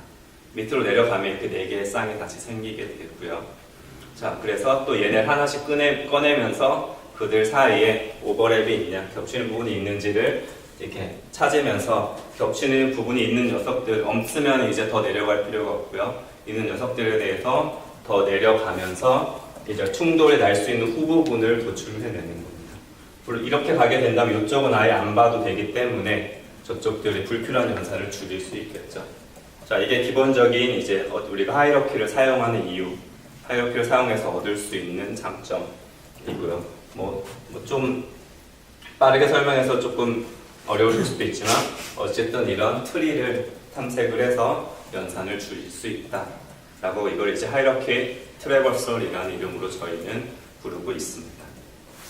그리고 마지막에 이제 마지막 노드, 리프 노드까지 오게 되면 실제 삼각형이 붙어 있겠죠. 그 상태에서 얘네들 사이에 실제 충돌이 있는지를 검사해야겠죠. 자, 이걸 바로 우리는 프리미티브 레벨 테스트라고 합니다. 결론적으로 이 프리미티브 레벨 테스트를 줄이는 녀석을 하는 게 하이러키컬 트래버설이고요. 이 녀석은 결국 그냥 간단한 수식을 푸는 걸로 정의가 됩니다. 일반적으로. 이 같은 경우도 2차원 방정식, 3차원 방정식 풀면은 충돌이 있는지 없는지 감지를 해낼 수 있습니다. 그래서 이 두 가지 일의 형태를 잘 기억해 놓으시면 될 것 같습니다. 자, 그래서 이런 하이러키 기반의 이제 가속 알고리즘들은 굉장히 많은 분야에 사용이 되고 있고요. 말씀드렸던 것처럼 주요 목적은 어떤 서치 스페이스를 줄이는 겁니다. 이를 줄이는 걸 목적으로 하고 있고, 말했던 이 두 가지 잡탑, 이런 형태의 알고리즘들은 두 가지 형태의 일의 타입을 가지게 됩니다. 하이러키컬 트래버설과 프리미티브 레벨 테스트 두 개의 타입을 가지게 되고요. 자, 그래서 이 두 가지 잡 타입에 대해서, 테스트 타입에 대해서 한번 살펴보겠습니다. 첫 번째 우리가 봤던 이 어떤 트리를 탐색하는 하이러키컬 트래버설을 보면은 이 녀석이 트리라고 봤을 때 여기 가면은 여기로 갈지 결정을 하게 되죠, 일반적으로. 자, 이런 측면을 봤을 때 얘는 브랜치를 많이 가지고 있습니다. 그 말은 이게 워크플로우가 불규칙하다는 겁니다. 예측이 잘 안 되는 거죠. 어디로 가야 될지, 어디로 튈지 모르는 이런 특징을 가지고 되고, 브랜치가 많다는 말은 어디를 억세스할지 좀 랜덤하기 때문에 랜덤한 메모리 억세스 패턴을 가진다는 특성을 가집니다. 그리고 저희가 리프 레벨에서 실제로 프리미티브 사이에 어떤 검사를 할 때는 말씀드렸던 것처럼 그냥 방정식 푸는 거거든요. 그러니까 결국 그냥 연산입니다. 다 연산. 그냥 연산을 하는 일들이 있고요. 그리고 얘네는 그냥 연산, 이 녀석들이 굉장히 많겠지만 결국 비슷한 영역에 있기 때문에 어떤 레귤러한 메모리 억세스 패턴을 가지게 됩니다. 브랜치가 별로 없죠. 브랜치 없이 그냥 읽어와서 연산하는 형태로 이루어져 있습니다. 자, 이 두 가지 키워드, 워크플로어, 일레귤러 워크플로어, 그리고 메모리 억세스라는 측면, 이런 키워드를 보시면 아마 앞 슬라이드 뭔가 좀 봤던 것 같은 생각이 드실 것 같습니다. 자, 그래서 앞에 얘기했던 슬라이드로 잠깐 돌아가 보면 여기 적혀 있죠. CPU, 일레귤러한 워크플로어, 랜덤 메모리 억세스 패턴. 그 CPU, 컴퓨트 인텐시브라는 내용이 나와 있습니다. 즉, 우리가 지금 본 이 두 가지 형태의 작업이 가지는 특성과 뭔가 비슷한 것 같다라는 느낌을 받으실 수 있을 것 같습니다. 자, 그래서 이제 실제로 활용하는 헤테로지니어스 컴퓨팅을 사용하는 예를 보여드릴 텐데 지금까지 말씀드렸던 것들이 일단 포인트라고 생각하시면 될 것 같습니다. 첫 번째 이제 웍은 컬리전 덱션 충돌 검사에 대해서 CPU와 GPU를 같이 쓴 첫 번째 웍입니다. 자, 그래서 이 웍의 핵심 아이디어는 정말 간단합니다. 지금 다들 캐치하셨겠지만, 자, 하이러키컬한 트래버설이 있고, 프리미티브 레벨 테스트가 있고, CPU가 있고, GPU가 있습니다. 다들 잘 예측하시다시피, 이 하이러키컬한 트래버설은 CPU가 잘 맞고요. 프리미티브한 레벨의 테스트는 GPU와 잘 맞습니다. 자, 이거를 주목을 한 게 이 첫 번째 웍입니다. 주목을 해서 간단하게 일을 나누는 방법을 제안을 했습니다. 뭐냐? 그렇다면 CPU, 네가 하이라키 트래버서를 하고 프리미티브 레벨 테스트가 필요하면 그 GPU가 해 라고 일을 나누어 준 겁니다.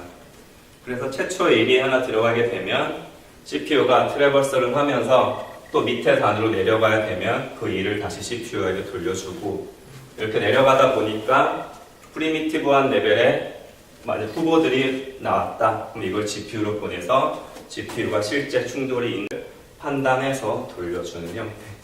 아주 간단한 알고리즘입니다.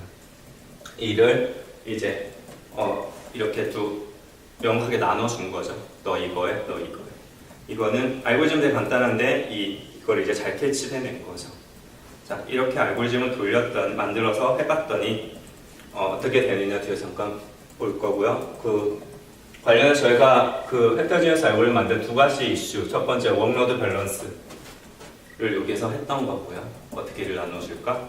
그 다음에 이제 커뮤니케이션 오버헤드를 줄이는 것도 굉장히 중요하고요. 이 부분 이제 좀 설명하기 조금 길어서 간단히 정리를 해봤는데, 커뮤니케이션 오버헤드를 줄이는 가장 쉬운 방법은 이제 여러 개의 작업이 있으면 그들을 완전히 독립적으로 만들면 됩니다. 서로 대화할 게 없도록. 그래서 이 웍을 보면은 어떤 작업들을 서로 독립적인 작업을 잘 뽑아냈고요. 그 다음에 이건 이제 어떤 구현적인 관점이라고 보실 수 있는데, CPU와 GPU 사이에 뭔가 데이터를 주고 받긴 받아야 돼요. 대신에 그 사이즈를 줄이자라는 접근법으로 커뮤니케이션 오버헤드를 줄였고요. 좀 내용이 길어서 자세한 내용은 저희 홈페이지 들어오시면 이 논문이 있거든요. 논문 보시면은 쉽게 이해하실 수 있을 것 같습니다. 그래서 결과를 한번 보도록 하겠습니다. 그 당시 이게 2010년 정도 나왔던 논문이고요. 이때 CPU, 쿼드코어 CPU 하나 썼고요. GPU는 그 당시 아마 거의 제일 좋았던 게 저거였던 것 같습니다. GTX 285 GPU 두 개를 사용을 해서 실험을 해봤었습니다. 그리고 CPU 스레드는 최대 8개까지 썼습니다. 자, 이게 이제 적용했던 결과고요.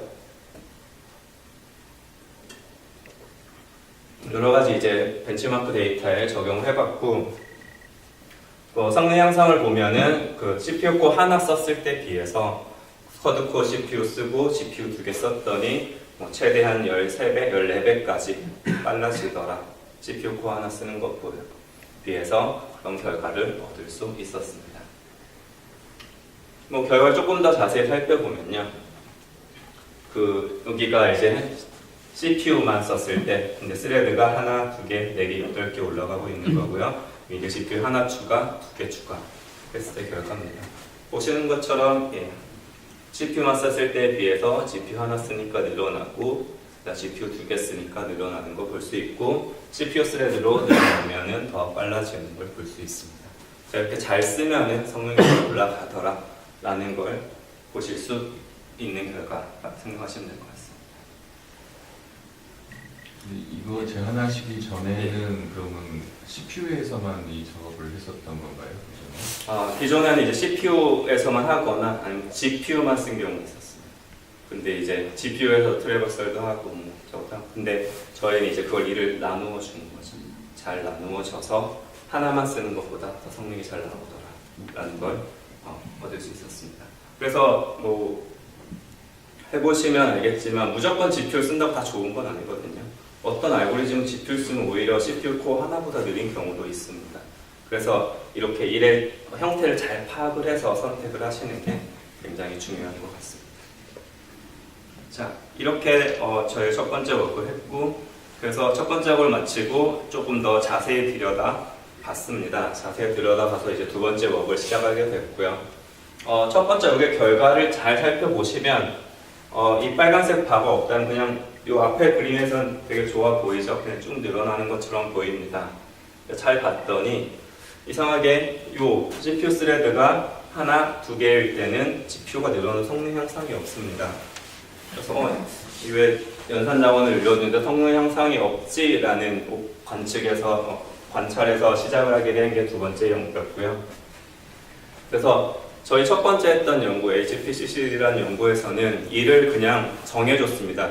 너는 트래버서, 너는 프리미티브 레벨 테스트. 그래서 어떤 매뉴얼한 워크로드 디스트리뷰션을 했던 록인데 이 방법은 최적의 성능을 보장하지는 않습니다. 어떤 녀석은 놀겠죠. 자기 일이 끝나면 놀기 때문에 최적의 성능을 보장하지 않는다. 그렇다면 최적의 성능을 보장시켜 보자 하는 게 두 번째 록이고요. 그래서 오버뷰를 먼저 보면 이렇게 구성을 했습니다. 예전에 이제 일이 다 나눠져 있었는데 이제는 CPU든 GPU든 트래버설도 할 수 있고 프리미티브 레벨 테스트도 할 수 있다.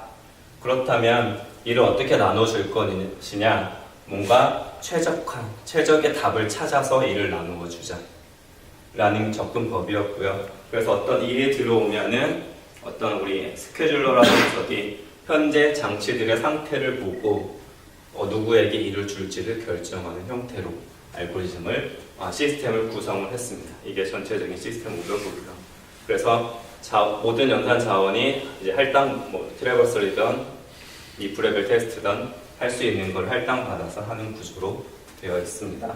그렇다면 이 굉장히 간단한데 이제 이 녀석이 중요하겠죠. 얘가 얼마나 일을 잘 나누어 주느냐에 따라 성능이 크게 달라질 겁니다.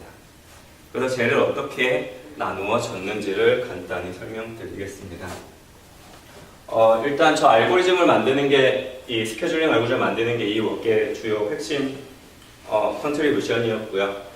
그래서 첫 번째 이 알고리즘을 만들기 위해 스케줄링 알고리즘을 만들기 위해 뭘 했느냐? 먼저 알아야 될 건 그거 같습니다. 이 일을 어떤 자원한테 줬을 때 얘가 얼마나 잘할까? 라는 게 중요하겠죠. 잘하는 녀석한테 줘야 되니까. 자, 그걸 우리는 퍼포먼스 모델이라고 이야기를 하고요. 자, 그 퍼포먼스 모델을 만들려고 봤더니 뭔가 일도 많은데, 일 형태도 많은데 이 자원의 특징도 너무 많다. 그리고 다 분련이 너무 복잡하더라. 그래서 저희가 선택한 방법은 얘네를 어떤 expected running time이라는 녀석으로 추상화해보자. 우리가 어떤 일들을 어떤 자원한테 줬을 때 얘가 얼마나 걸릴까라는 걸로 이제 추상화를 해보자, 앱스트랙트 해보자 라는 접근법을 선택을 했습니다. 그래서 그 expected running time을 예측을 하기 위해서 많은 실험을 해봤고요. 그래서 실험 결과 얻은 관측은 2개입니다. 관찰은 2개입니다. 첫 번째, 당연한 얘기 같지만 일의 수가 늘어나면은 연산 시간 당연히 늘어나겠죠. 이게 선형적으로 늘어나더라. 그런데 이제 연산 자원별로 기울긴 다 다르더라. 라는 것을 확인할 수 있었고요. 두 번째는 일이 하나든 여러 개든 0개가 아닌 이상 이 녀석이 이 일을 시작하기 위해선 일정 수준의 세팅 타임이 필요하더라. 특정 이제 셋업 타임이 필요하더라. 라는 2가지를 관측을 했습니다. 저기 GPU에서도 여러 개의 잡을 동시에 돌릴 수 있나요? 여기서 말하는 여러 개의 잡은 우리가 리프 레벨 테스트라면 그 녀석은 100개, 1000개 이렇게 줄 수 있고요. 그걸 이제 각각 다 동시에 돌릴 수 있어요. GPU에 주는 단위가 아니라 이제 그 안에 프로그램에서 더 세부적으로 나눌 수 있는 식으로 말씀하시죠? 예, 맞습니다. 저희가 일을 나누는 단위는 이제 알고리즘적으로 설계를 하는 거고요. 그 내부적 그 하나의 일이 포함하는 작업의 수는 이제 조절을 할 수 있겠죠.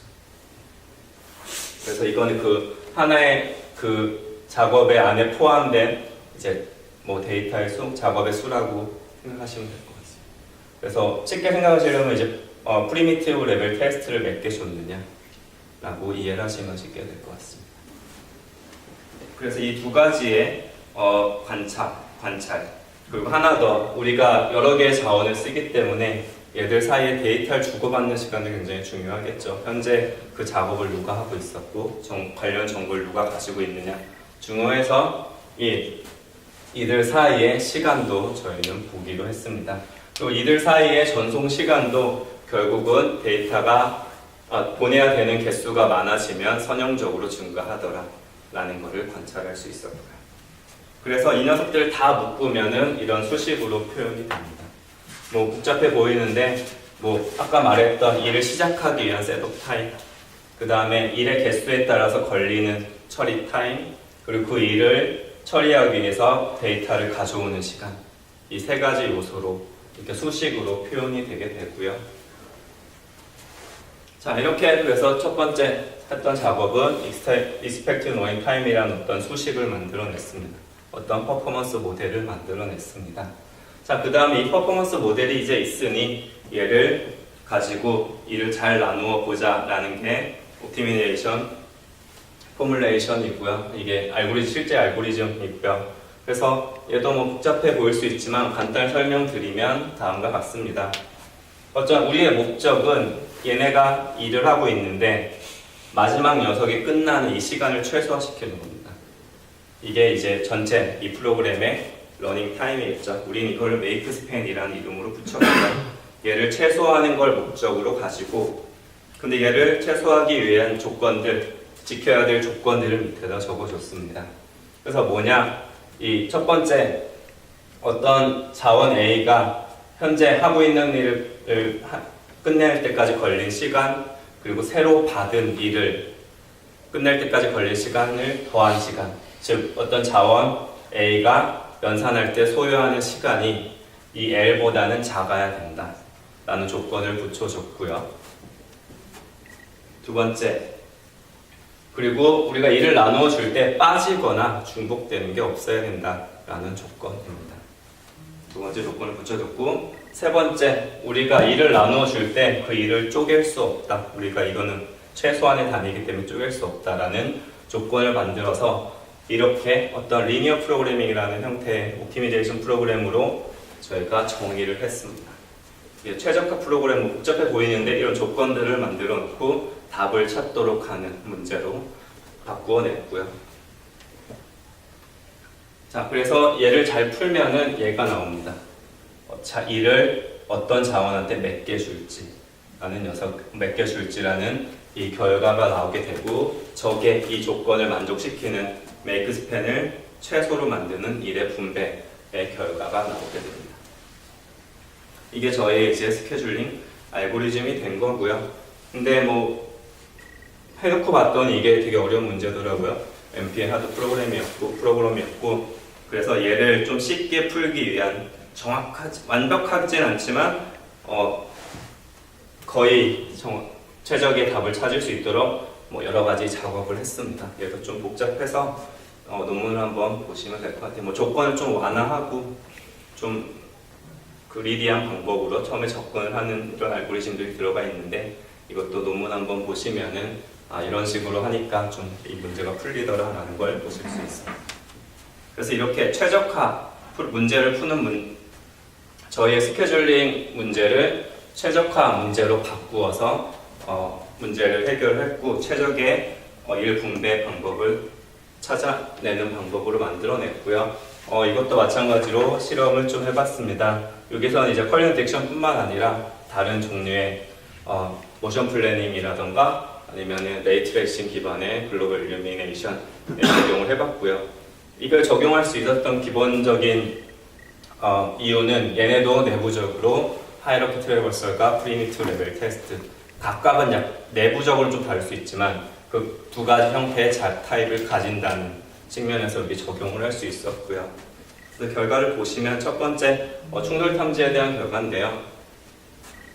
잘 보시면은 여기 GPU를 잘 보시면 GPU도 다 다릅니다. GPU 285, 테슬라, 480, 580, 뭐 그 당시 할 수 있던 다양한 종류의 GPU를 해서 얘네도 그 GPU의 종류도 좀 헤테로지니어스한 형태의 시스템을 구축을 해봤고, 그리고 CPU는 저희가 헥사코어 CPU, 그 6개 코어가 있는 CPU 2개를 같이 사용을 했었습니다. 그래서 저희가 이렇게 최적화 기반의 스케줄링을 했더니 성능이 쭉 잘 올라가는 거를, 연산 자원을 넣을수록 잘 올라가는 걸 볼 수 있었고요. 이건 일반적으로 이제 동적으로 일을 나누어준 알고리즘 중에 제일 많이 쓰이는 웍스트링 방법과 비교를 했을 때도 저희 최적화 기반 방법이 잘 나오더라라는 결과를 보여주고 있습니다. 뭐 마찬가지로 다른 응용에 적용을 했을 때도 저희께 기존의 방법들보다 잘 성능을 높여 나가라는 나간다는 걸 볼 수 있었습니다. 자, 여기까지가 이제 저희가 프록시미티 컴퓨테이션에 대해서 그리고 주로 이를 어떻게 나누어 줄까라는 측면에서 저희가 해왔던 연구를 소개를 해드렸습니다. 혹시 질문 있으신가요? 여기까지? 이 방법을 사용하려면 이제 새로운 어떤 태스크가 있다고 한다면 그 태스크를 그 프리미티브 오퍼레이션 레벨에서 각각의 헤테로지니어스 디바이스에서 한 번씩 돌려봐가지고 뭔가 파라미터를 끄집어내고 그 다음에 이렇게 돌리는 거죠? 예, 맞습니다. 저 우리가 앞에 보여드렸던 이 그래프를 한번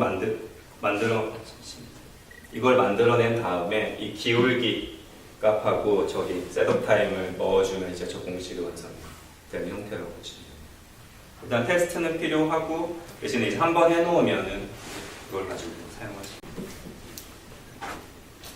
예, 또 혹시 질문 있으신가요? 예, 없으시면 넘어가 보도록 하겠습니다. 예, 지금까지 이제 저희가 주로 그 스케줄링에 대한 이야기였고요. 이를 어떻게 나누어 주는가에 대한 게 좀 초점에 맞추어진 연구였고요. 자, 마지막 이제 세 번째 좀 연구를 소개시켜 드리면 이거는 응용에 일단 그 입자 기반 유체 시뮬레이션 응용이고요. 여기서는 이제 메모리 관점이 조금 더 메모리까지 좀 생각을 한 관점에서 보시면 될 것 같습니다. 자, 입자 기반 이제 유체 시뮬레이션을 보시면 뭐 다양한 과정들을 거치는데 첫 번째 과정이 어떤 파티클이 하나 있으면 얘에서 일정한 범위 안에 있는 파티클들을 다 찾아내는 겁니다. 그래야지 이제 그들 사이에 이제 힘을 계산을 해서 다음 움직임을 해내게 되고요. 근데 얘에 대해서만 하면 되는 게 아니라 얘도 해야 되고 얘도 해야 되고 그 스페이스에 있는 모든 파티클에 대해서 연산을 해야 되기 때문에 굉장히 오래 걸리는 연산입니다. 실제로 이 시뮬레이션을 할 때 가장 많은 시간을 차지하는 부분이 저희는 이제 입실론 리얼리스트 네이버 서치라고 하는데 이 리얼 네이버 서치 작업이고요. 그래서 얘를 빠르게 해보자라고 시작했던 것입니다. 그래서 기본적인 관찰은 다음과 같습니다. 이 웍 자체는, 이 작업 자체는 GPU에서 굉장히 빠릅니다. CPU보다 빠르다는 걸 발견을 했고요. 근데 문제점을 하나 발견을 했습니다. 이게 데이터가 굉장히 크거든요. 그 시뮬레이션 하다 보면은 데이터가 굉장히 큰데 그 데이터를 GPU가 다 담지 못한다는 문제점을 발견을 했습니다. 근데 그러고 봤더니 CPU에는 다 담을 수 CPU는 이제 메모리가 더 크기 때문에 GPU엔 다 못 담지만 CPU엔 다 담을 수 있는 것 같다라는 관찰을 했고요. 그래서 이렇게 처음에 해보자라는 게 기본적인 알고리즘 다음과 같습니다. CPU에는 이 스페이스를 다 담을 수 있으니까 CPU에다 담아놓고 얘네를 잘 잘라서 그 서 블록들을 하나씩 보내고 그 녀석들을 처리해서 그 결과를 얻어오자 라는 접근 방법을 사용을 했고요. 가장 간단한 접근 방법입니다. 이런 접근 방법을 사용하자라고 접근을 했었습니다. 그래서 하려고 봤더니 문제되는 게 하나 있더라고요.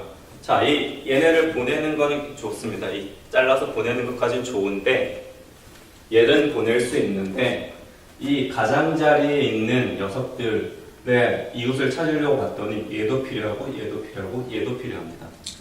그럼 이거 GPU로 못 갑니다. 결국 얘는 어떻게 하지? 라고 하다가 그렇다면 저 가장자리에 있는 녀석들은 CPU가 처리하게 하자. CPU는 이미 쟤네가 다 가지고 있으니까 CPU가 처리하자라는 접근법을 선택을 했고요. 그리고 뭐 여기 그림에서도 보시겠지만 이 가장자리가 차지하는 부분은 상대적으로 굉장히 작죠. 상대적으로 굉장히 작기 때문에 CPU가 좀 느리더라도 충분히 커버할 수 있다라는 것을 관찰을 했고 그렇게 알고리즘을 만들었습니다. 자, 기본적인 알고리즘 다 그렇게 됐고요. 또 중요한 게 이제 얘는 어떻게 자를까라는 게 이 논문의 핵심 아이디어 중 하나였는데 이 작업을 할 때 저 이웃이 몇 개가 될지 모르기 때문에 실제로 어떻게 잘라야 될지를 정확하게 알 수 없습니다. 이웃을 또 결과를 저장을 해야 되기 때문에 그래서 얘를 이제 예측하는 모델을 만들었고요. 개수를 예측하는 모델을 만들었고 그걸 모델을 가지고 얘네를 잘라주도록 하는 어떤 일분배에 대한 이야기도 논문에 있는데 얘도 조금 복잡하고 이 시간이 충분하지 않아서 논문을 한번 읽어보시면 좋을 것 같고 아니면 궁금하시면 저한테 한번 연락을 주셔도 좋을 것 같습니다. 자, 이렇게 두 번째 웍은 이제 서로 CPU와 GPU의 메모리 측면에서의 헤테로지니어티를 어떻게 잘 활용을 하느냐라는 측면에서 연구를 진행을 했었습니다. 그래서 결과를 보면은 다음 같습니다. 이게 좀 이미지가 끊기는데 이렇게 65밀리언 개의 파티클, 6억 5천 개, 6억 5천 개 정도의 파티클하고 얘는 최대 필요한 메모리 사이즈가 13GB 메모리가 필요를 했고요. 하지만 이때 사용했던 GPU가 제 기억으로 780이었고 메모리가 3기가 정도, 그 당시 이제 GTX 계열 중에 제일 좋은 걸 사용을 했는데 3기가 정도여서 GPU에서 못 올라가죠. 그래서 저희 방법을 적용을 했고 이 녹색은 뭐냐면 엔비디아가 제공하는 이제 쿠다에 제공하는 기능 중에 하나가 CPU 메모리도 GPU가 그냥 우리가 따로 코딩 안 하고 이 내부적으로 알아서 가져다 쓰게 할 수 있는 어떤 기술들이 있습니다. 물론 이제 최적은 보장은 안 되겠죠. 자, 그래서 걔와 비교를 했을 때 저희 방법이 안정적으로 잘 처리를 한다, 높은 성능을 보여준다라는 걸 보실 수 있습니다. 이게 정확한 지금 포인트가 기억이 안 나는데 어느 포인트부터 한 요 정도 될 것 같은 요 포인트부터 GPU가 더 이상 메모리에 담지 못하는 포인트거든요. GPU가 쭉 늘어나는 걸 볼 수 있는데 저희 거는 이제 안정적으로 성능을 뽑아내는 걸 볼 수 있습니다. 다른 시뮬레이션 비슷한 건데 이제 다른 크기의 시뮬레이션에 대해서 적용을 했고요. 마찬가지로 이제 GPU가 CPU 메모리를 직접 사용하게 하는 방법은 저렇게 오랜 시간을 소요하는데 저희 방법을 사용해서 그 둘의 차이점을 잘 적용을 해서 했더니 다음처럼 성능이 안정적으로 나오더라 라는 걸 보여주는 그림입니다. 그래서 정리를 하면은 이 웍 같은 경우는 엔비디아가 제공하는 기본적인 기능 사용했을 때 대비 저희가 자원의 특성과 연산의 그 작업의 특징을 잘 고려를 해서 했더니 26배, 똑같은 연산 자원을 써도 26배 빨라지더라 라는 걸 볼 수 있고요. 하나의 CPU 코어를 사용했을 때 대비해서 12개의 CPU 코어와 하나의 GPU를 잘 썼더니 51배 정도 빨라지더라 라는 결과를 얻어볼 수도 있었습니다. 예. 이건 좀 다른 이야기인데 저기 CPU하고 CPU하고 GPU하고 합해서 할 때 비교할 때 보통 비교할 때는 두 개가 페어하게 비교를 해서 얼마만큼 좋아졌다 이렇게 이야기를 해야 되잖아요. 그게 어떻게 되는 거야? 지금 하나 왼쪽은 CPU 코어 하나를 썼고 오른쪽은 CPU 코어를 12개 썼고 원 GPU 썼으면 사실은 하드웨어를 더 많이 썼기 때문에 그 자체로 좋아졌다라고 이야기할 수도 있는 거예요. 물론 그렇게 이야기할 수도 있는데요. 그런 측면에서 비교가 이 첫 번째라고 이건 이제 GPU 하나 똑같이 썼을 때 측면을 보여주는 거고요. 같은 자원을 썼을 때 이만큼 빨라졌다라는 걸 보여주는 거고요. 보통 이제 병렬 알고리즘 성능을 비교할 때는 이제 병렬하지 않은 경우와 병렬했던 경우에 대한 성능도 같이 비교를 해주거든요. 그래서 이거는 그 두 번째 측면에서 비교를 한 겁니다. 이게 이제 페어한 비교라고 방금 말씀하신 부분이라고 볼 수 있고요. 그리고 이제 실제로 저희가 병렬을 했을 때 얻는 이득을 보여주는 비교라고 이해를 하시면 됩니다. 이게 보시면은 저도 이렇게 경험을 많이 해보고 이제 병렬을 할 때 리소스를 많이 뽑으면 성능이 그렇게 쭉쭉 나오길 바랐는데요. 절대 그렇지 않습니다. 어떤 경우는 리소스 뽑아내면 성능이 더 떨어진 경우도 있어요. 그리고 돈을 한 10배 써갖고 빵빵한 기계를 만들어내는 속도가 2배밖에 안 나는 경우 되게 많거든요. 2배도 안 나는 경우. 그래서 실제적으로는 이제 그게 리소스를 넣었을 때 리소스 투여할 때만 성능이 잘 나오는지가 되게 중요합니다. 그래서 그거를 보여주기 위해서 아래쪽으로 보여드린 거죠. 실제 저렇게 나오지가 않고 있다고 봅니다. 저도 많이 요즘도 계속 연구를 하고 하는데 처음에 구현하면 일반적으로 느립니다. 연산량 복권이라도 느린 경우가 대다수고요. 이제 그 느린 이유를 찾아가는 게 그 연구인 것 같습니다.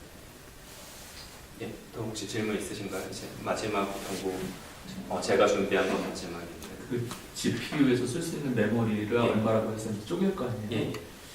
저는 이제 저런 걸 잘 모르는데 그냥 매틀랩 이런 툴을 갖고 와서 이제 해보는데요. 얘가 화면상에 어떤 그래프를 띄우면은 GPU 메모리를 먹죠. 그 띄우는 자체가.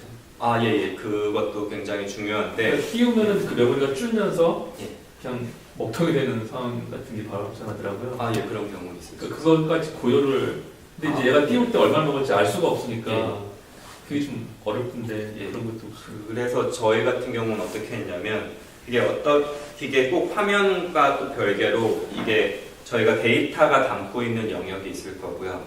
얘네가 프로세싱을 위해 사용하는 영역, 그 메모리 공간이 분명 필요하거든요. 그래서 어느 정도 포션을 빼놓고 이제 데이터 최대로 담을 수 있다고 예상을 합니다. 그러니까 우리가 1기가면은 이 중에 100기가는 저희도 이 중에 한 10%는 연산을 위해 사용하는 거라서 우리가 못 쓰는 거라고 예상을 해놓고 나머지 90% 가지고 이런 작업을. 저거를 해놓으신 거를 일반 아무 그런 걸 생각 안 하는 사람이 딱 쓰라고 하면 약간 좀 그런 부분이 있겠네요. 예, 근데 이제 뭐 이런 알고리즘 개발해 놓으면 저희가 파라미터로 이제 저희가 봤거든요. 현재 CPU 메모리가 얼마냐 봤기 때문에 그렇게 이제 파라미터 가져가죠. 그래서 하실 때 조금 한 10%는 내가 못 쓰는 메모리라고 생각하시면 좋겠습니다. 혹시 또 질문 있으신가요? 시간이 돼서 일단 좀 여기서 좀 쉬고요. 10시 45분부터 다시 한번 시작을 하도록 하겠습니다. 추가적으로 또 끝나고 나서 여기서 또 옵션 질문해도 될 것 같아요. 네, 감사합니다. 해석하고요. 동영상도 이렇게 좀 해서 인터넷에 올려서 많은 분들이 보실 수 있도록 하겠습니다. 얼추 다 오신 것 같아요. 바로 진행하도록 하겠습니다. 원래 오후 세션은 12시까지 잡혀 있는데요. 식사도 하시고 있기 때문에 가능한 빨리 끝내려고 하고요. 11시 반 네, 끝내려고 하겠습니다. 이미 김덕수 박사께서 워낙 잘 얘기해 주셔가지고요. 거기서 핵심적인 내용들은 그 기본적인 것들 많이 나왔고요. 저희는 지금 제가 지금 말씀드린 건 좀 다른 응용 분야에서 이제 렌더링 측면에서 어떻게 그런 이슈들을 헤테로지니어스하게 이종 병렬 기술을 어떻게 할 것인가를 주로 말씀드리도록 하겠습니다. 특히 저는 이제 대용량 데이터, 김덕수 박사께서도 맨 마지막 쪽에도 이제 플루이드 시뮬레이션을 할 때 파티클이 많아서 데이터 많은 경우 그거를 우리가 아웃 오브 코어라고 하거든요. DB 쪽에서 잘 아실 것 같은데 그 코어라는 게 CPU 예를 들면 어떤 그 메모리 있는 10기가 아닌 좀 인코어 알고리즘이라고 그러거든요. 요즘에는 대용량 데이터 쓰다 보면 그 있는 어베일러블한 메모리로 넘어가는 케이스 되게 많거든요. 그러면 이제 어떻게 할 건가? 그게 실제 그거를 아웃 오브 코어 기술이라고 하고요. 그런 쪽으로 좀 더 저 연구가 좀 많이 진행됐습니다. 그리고 그쪽으로 좀 설명을 드리겠습니다. 저는 이제 다양한 저 혼자뿐만 아니라 학생들이랑 같이 많이 하고 있어요. 김덕수 박사뿐만 아니라 다른 학생들에서 먼저 그분들 감사 인사드리고 또 즐겁게 할 수 있도록 그 펀딩 에이전시들을 많이 도움을 받았기 때문에 먼저 말씀드리겠습니다. 예전에는 주로 이게 대용량 데이터를 주로 많이 다뤘어요. 데이터가 저희는 이제 그래픽스 분야에 있다 보니까 이런 지오메트릭 기하 데이터들이 되게 많은 경우 그걸 어떻게 렌더링 할 건가 그런 쪽으로 연구를 많이 했고요. 현재는 이제 똑같이 이제 대용량 데이터를 많이 다루지만 또 이렇게 영수 규모도 커지고 해서 관련돼서 좀 많이 보고 있는데 현재는 그 실사 렌더링 같은 거 영화나 이런 거 만들 때 쓰는 그런 실사 렌더링, 광선 추적법 그런 것도 많이 쓰는데 그런 쪽으로 연구를 계속 하고 있고요. 대용량 데이터가 또 이미지 검색에도 많이 쓰고 있기 때문에 그쪽에서 하고 있고 이미지 검색, 컴퓨터 비전 쪽 하고 있고 또 그 김덕수 박사가 말하는 그 충돌 탐지나 이런 것들도 많이 했고 김덕수 박사 많이 했고 실제 또 저희가 사실 그 연구를 상당히 많이 했어요. 그래서 봤을 때 좀 더 활용할 수 있는 기술이 없을까 봤을 때 모션 요즘에 로봇 모션 플래닝, 무인제동 시장도 많이 해서 그쪽으로 로봇 경로 생성 쪽으로도 많이 하고 있습니다. 그래서 현재는 이렇게 지금 해서 거기서 나오는 여러 가지 문제들, 대용량 데이터뿐만 아니라 여러 가지 좀 연구가 필요한 그런 쪽으로 연구를 많이 하고 있고요.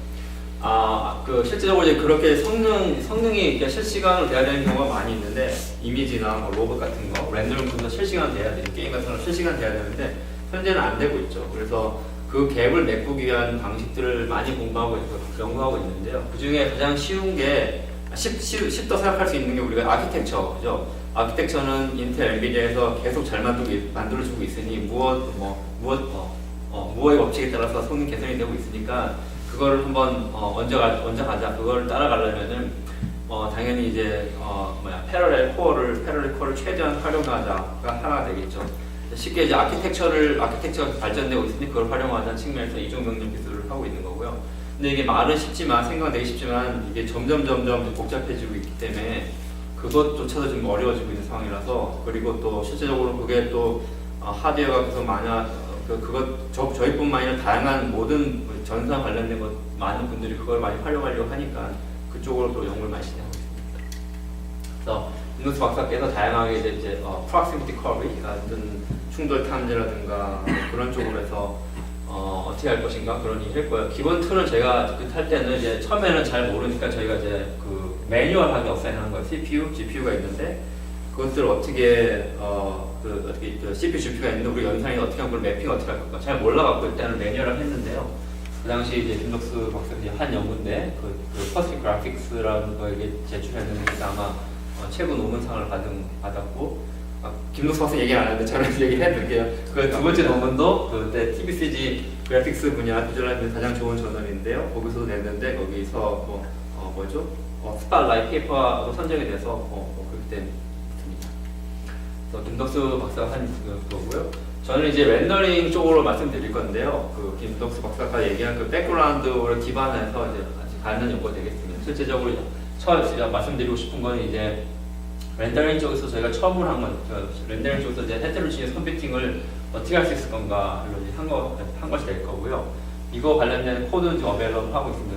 그 웹에서 이걸 찾으시면 T-Rex라고 이런 거 찾는데 찾고 이런 키워드를 넣으시면은 또 제 연구 홈페이지 보면 또 있고요. 코드가 있습니다. 그리고 두 번째로 제가 또 말씀드리고 싶은 거는 이건 작년에 발표한 건데 이것도 이제 out of core 렌더링인데 그거를 이제 좀 더 이 두 개가 두 개가 데이터가 너무 큰 경우 어떻게 할 건가를 다루는데 첫 번째는 조금 매뉴얼하게 한 거고요. 두 번째는 좀 어떻게 하면 그걸 좀 자동화할 수 있을 것인가 그런 쪽으로 진행을 한 것이 되겠습니다. 첫 번째를 연구를 말씀드리도록 하겠습니다.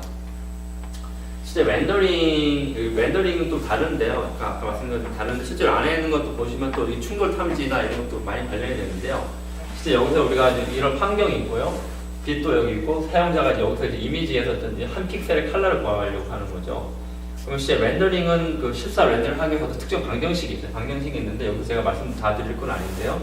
그 웨이를 쏘고 난 다음에 딱 떨어지는 거. 내가 사람이 여기를 볼 수 있는 건데 이걸 본다는 거는 다른 5만 군데에서 빛이 와갖고요. 빛이 와서 여기서 충돌해서 이렇게 튀기겠죠.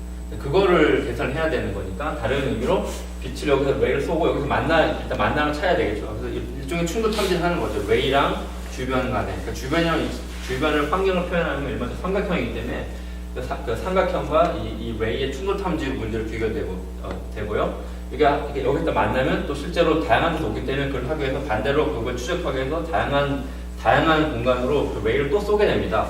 그래서 그 웨이를 계속 쏘게 되죠. 계속 쏘고 또 쏘고 해서 얼마만큼 에너지를 받느냐 그런 거를 이제 하게 되고 그걸 수식적으로 표현하면 이렇게 됩니다.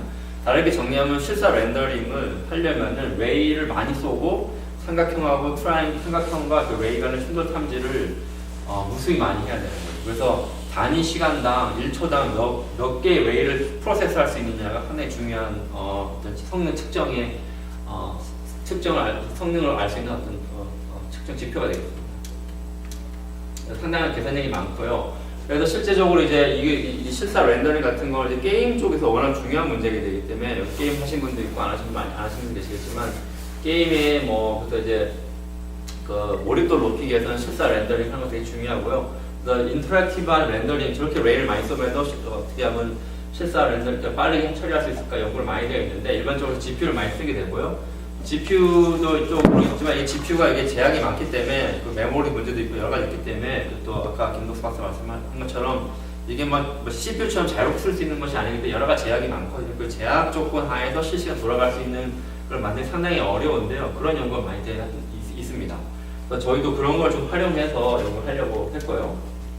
그래서 저희가 지금 다루고 문제는 그런 게임이 아니라 영화나 이런 쪽 관련돼서도 영화뿐만 아니라 우리나라가 이렇게 제조업 강국이잖아요. 강국인데 그래서 여러 가지 CAD 데이터가 많은데 상당히 데이터가 크거든요. 그래서 그런 것들을 GPU에 다 메모리 못 올리는 상황이 많이 생기고요. 그래서 저걸 어떻게 하면 CPU나 GPU 메모리는 메모리에서 CPU 다 올릴 수 있지만 GPU의 성능도 활용해 싶은 거죠. 그런 이제 좀 그런 CPU, GPU 같은 그런 또 갭에 문제가 있는 상황에서 어떻게 하면 최대한 성능을 낼 건가 그런 연구를 그런 고민을 많이 했고요. 그래서 어떻게 하면 GPU를 많이 쓰자. 그런데 메모리가 문제가 많이 되니 어떻게 하면 그 메모리 문제를 어떻게 해결할 건가. 최대한의 성능을 낼까. 실제로 이게 데이터가 큰 경우에는 이게 계산을 빨리 하는 게 아니라 계산을 빨리 하는 것도 중요하지만 데이터를 어떻게 잘 처리하느냐 문제로 많이 귀결이 되더라고요. 그래서 그거를 이제 그 I/O 문제를 어떻게 하면 잘 처리할 건가 그런 쪽으로 많이 귀결됐습니다. 그래서 아까 김덕수 박사 얘기한 것처럼 CPU, GPU가 있는데 CPU 같은 경우는 이게 다양한 연산들을 자유롭게 해야 되니까는 실제로 이 칩 에어를 보면 이렇게 캐시 데이터가 이렇게 되고 저렇게 되고 할 때 어떻게 하면 그것들 많이 활용할 수 있을 건가. 그냥 랜덤하게 막 하면 시간 너무 오래 걸리니까 어떻게 하면 그 코헤런스를 기반으로 해서 성능을 할 건가. 그리고 컨트롤러 뭐 이런 것들이 되게 많고요. GPU는 지금 보시면 그런 걸 최대한 줄이고 데이터가 순차적으로 지나가니까 그런 여러 가지 로직이라든가 그런 것들을 이제 많이 줄여놓고 대신 이제 계산하는 그런 코어가 많이 있습니다. 또 하나가 저희가 이제 렌더링에서 볼 때는 그걸 모든 계산을 다 정확하게 하면 다 좋은데 어떤 경우는 그렇게 정확하지 않아도 예를 들면 지금 여기 지금 어떤 그 벽에 어떤 벽 재질이나 철 같은 것 같아요. 약간 주변을 반사시키는데 여기 소화기가 빨간 게 있고 근데 그걸 약간 반사를 시키는데 보시면 이게 반사가 유리처럼 되는 건 아니라서 소화기가 있는데 좀 흐릿하게 보이죠. 그러니까 블러드에서 보이는 것 보이는데 다른 얘기를 하면은 이런 걸 처리할 때는 이런 지오메트리, 이 소화기를 나타내는 지오메트리를 정확하게 몰라도 된다는 얘기거든요. 그래서 어떻게 하면 우리가 메모리 문제를 해결해야 되는데 어떤 경우에서는 저렇게 정확한 정보가 필요 없으니 이렇게 뭔가 approximate된 데이터를 활용해서 메모리 문제를 해결할 수 있지 않나라는 거기서 관찰에서부터 시작을 했습니다. 그래서 저희는 실제적으로 이게 봤을 때 큰 구조는 간단하고요. 아까 김덕수 박사님과 똑같고 CPU가 있는데 CPU는 메모리가 많다. GPU는 성능은 빠르지만은 뭔가 그 메모리가 제약이 있다 이거인 거죠. 그래서 저희가 실제 그 대용량 데이터는 CPU에 다 갖고 있는 거죠. 다 갖고 있고 실제 여기도 그 데이터 같은 걸 쓰면은 몇십 기가바이트 되는데 그것들을 뭐 메모리 사갖고 다 갖고 있고요. 근데 실제 여기서도 지금 오리지널 데이터를 다 쓰게 되면 몇백 기가바이트가 되거든요. 그래서 저희가 몇백 기가바이트를 그냥 쓰기는 그래서 압축하는 기술 연구를 많이 했습니다. 그래서 최대한 그 오리지널 데이터의 정보 로스를 줄이면서 압축을 했고요. 그래서 한 순간에 뭐 100 기가바이트 정도나 10 기가바이트 정도 그 정도를 10대 1 정도로 압축을 시켜놓은 거 갖고 있고요. GPU에서는 그걸 전혀 쓸 수가 없고 또 GPU는 이렇게 GPU에서는 CPU처럼 제너럴 연산들을 하는 게 많이 어렵기 때문에 GPU에 최적화된 GPU에 최적화된 데이터 표현 방식이 무엇일까 그런 거를 고민했고 다행히 GPU 인터랙티브 GPU 쪽에서는 그 게임을 쓰기 위해서 그런 것들 연구가 많이 되어 있더라고요. 그래서 거기서는 이제 그러니까 CPU에서는 뭐 그냥 오리지널 데이터 그냥 뭐 삼각형이 막 삼각형이라고 하면 그게 일종의 레귤러 데이터는 아니거든요. 삼각형이 뭐 복숭이 많고 모양이 다 다르고 하기 때문에 레귤러 데이터는 아닌데 GPU에서 그거를 쓰지 않고 뭔가 레귤러 데이터가 그러니까 분기라든가 이런 것이 있으면 안 되니까 그거를 정형화하기 위해서 어떤 그리드 형태 격자 형태의 어떤 레귤러한 형태로 갖고 있습니다. 그렇게 하고 데이터도 컴팩트하게 해서 뭔가 그 고속으로 진행할 수 있도록 만든 거죠. 그렇게 그런 형태로 진행을 하였습니다. 그리고 두 개 사이에 어떤 그 데이터 정보가 여기도 필요하거든요. 필요해서 그것들을 CPU, GPU에서 그 데이터를 최선 줄이고 그것들만 CPU에서 GPU로 옮기고 서로 주고받고 그런 형태로. 왜냐면 이 데이터 커뮤니케이션이 오버헤드가 상당히 크거든요. 이게 아무리 밴드위스가 크더라도 이게 처음에 그거를 많은 데이터를 한꺼번에 보내는 건 최적의 성능이 나는데 조그만 데이터를 보낸다거나 그 데이터를 여러 번 반복한다 그러면 이게 여러 가지로 오버헤드 상당히 많기 때문에 그걸 최대한 줄여야 됩니다. 그래서 그것을 하기 위해서 최대한의 적은 양의 그리고 자주 보내면 안 되니 한 번에 많이 그 형태로 진행하겠습니다. 그래서 실제 또 아까 어프락시메이션을 말씀드렸는데 그래서 GPU 쪽에는 이렇게 이렇게 보시면 좀 그리드 형태로 보시면 이게 삼각형이 아니라 격자 형태로 표현되어 있거든요. 어떤 박틀 형태로 표현되어 있고요. 거기서는 이렇게 삼각형 형태로 이렇게 있는 건 아니죠. 이렇게 격자 형태를 갖고 있고요. 격자 형태를 갖고 있지만 실제 우리가 렌더링 할 때는 저걸 그냥 가시화하면 되게 뭐 결과가 되게 안 좋게 보이는데 저희가 이제 간접 광이라고 해서 빛이 한번 몇 번 튀긴다거나 아까 보여드린 것처럼 그 소화기 같은 케이스 실제로 이제 이 소화기가 있는데 소화기를 직접 보는 걸 진짜 그러니까 기본 아이디어는 뭐냐 소화기를 우리가 직접 보는 거는 저희 지오메트리 많이 필요하기 때문에 삼각형을 쓰고요. 이거 여기서 이제 소화기가 이제 반사된 걸 보는 거는 여기 벽에 한번 튀겨서 소화기로 가는 거거든요. 그런 경우 이렇게 직접 광이 아니라 직접 가는 게 아니라 뭔가 여러 개 튀겨서 가는 경우는 지오메트리가 그렇게 정확할 필요가 없으니 복색 형태로 대략적인 정보만 활용하는 거고 그건 GPU를 써서 빠르게 하자는 것이 메인 아이디어가 되겠습니다. 그래서 실제적으로 이제 여기서 오리지널 데이터를 쓰게 되면은 그러니까 그것만 실제로 삼각형을 한 번만 튀기는 거 쓰면 이렇게 나오고요. 부드러운 건 안 되죠. 부드러운 표현이 안 되는데 그거는 이제 그 부드럽게 튀기는 건 또 그 계산량도 많고 그래서 그걸 GPU로 쓰려고 하고요. 그 대신 거기서는 이렇게 그 복셀 타입을 하고 복셀 타입에서 정보를 갖고 와서 아까 있던 거랑 이렇게 넣어주면은 이렇게 부드럽게 렌더링이 된 형태로 실사 렌더링 된 형태로 이게 고속으로 진행할 수 있습니다.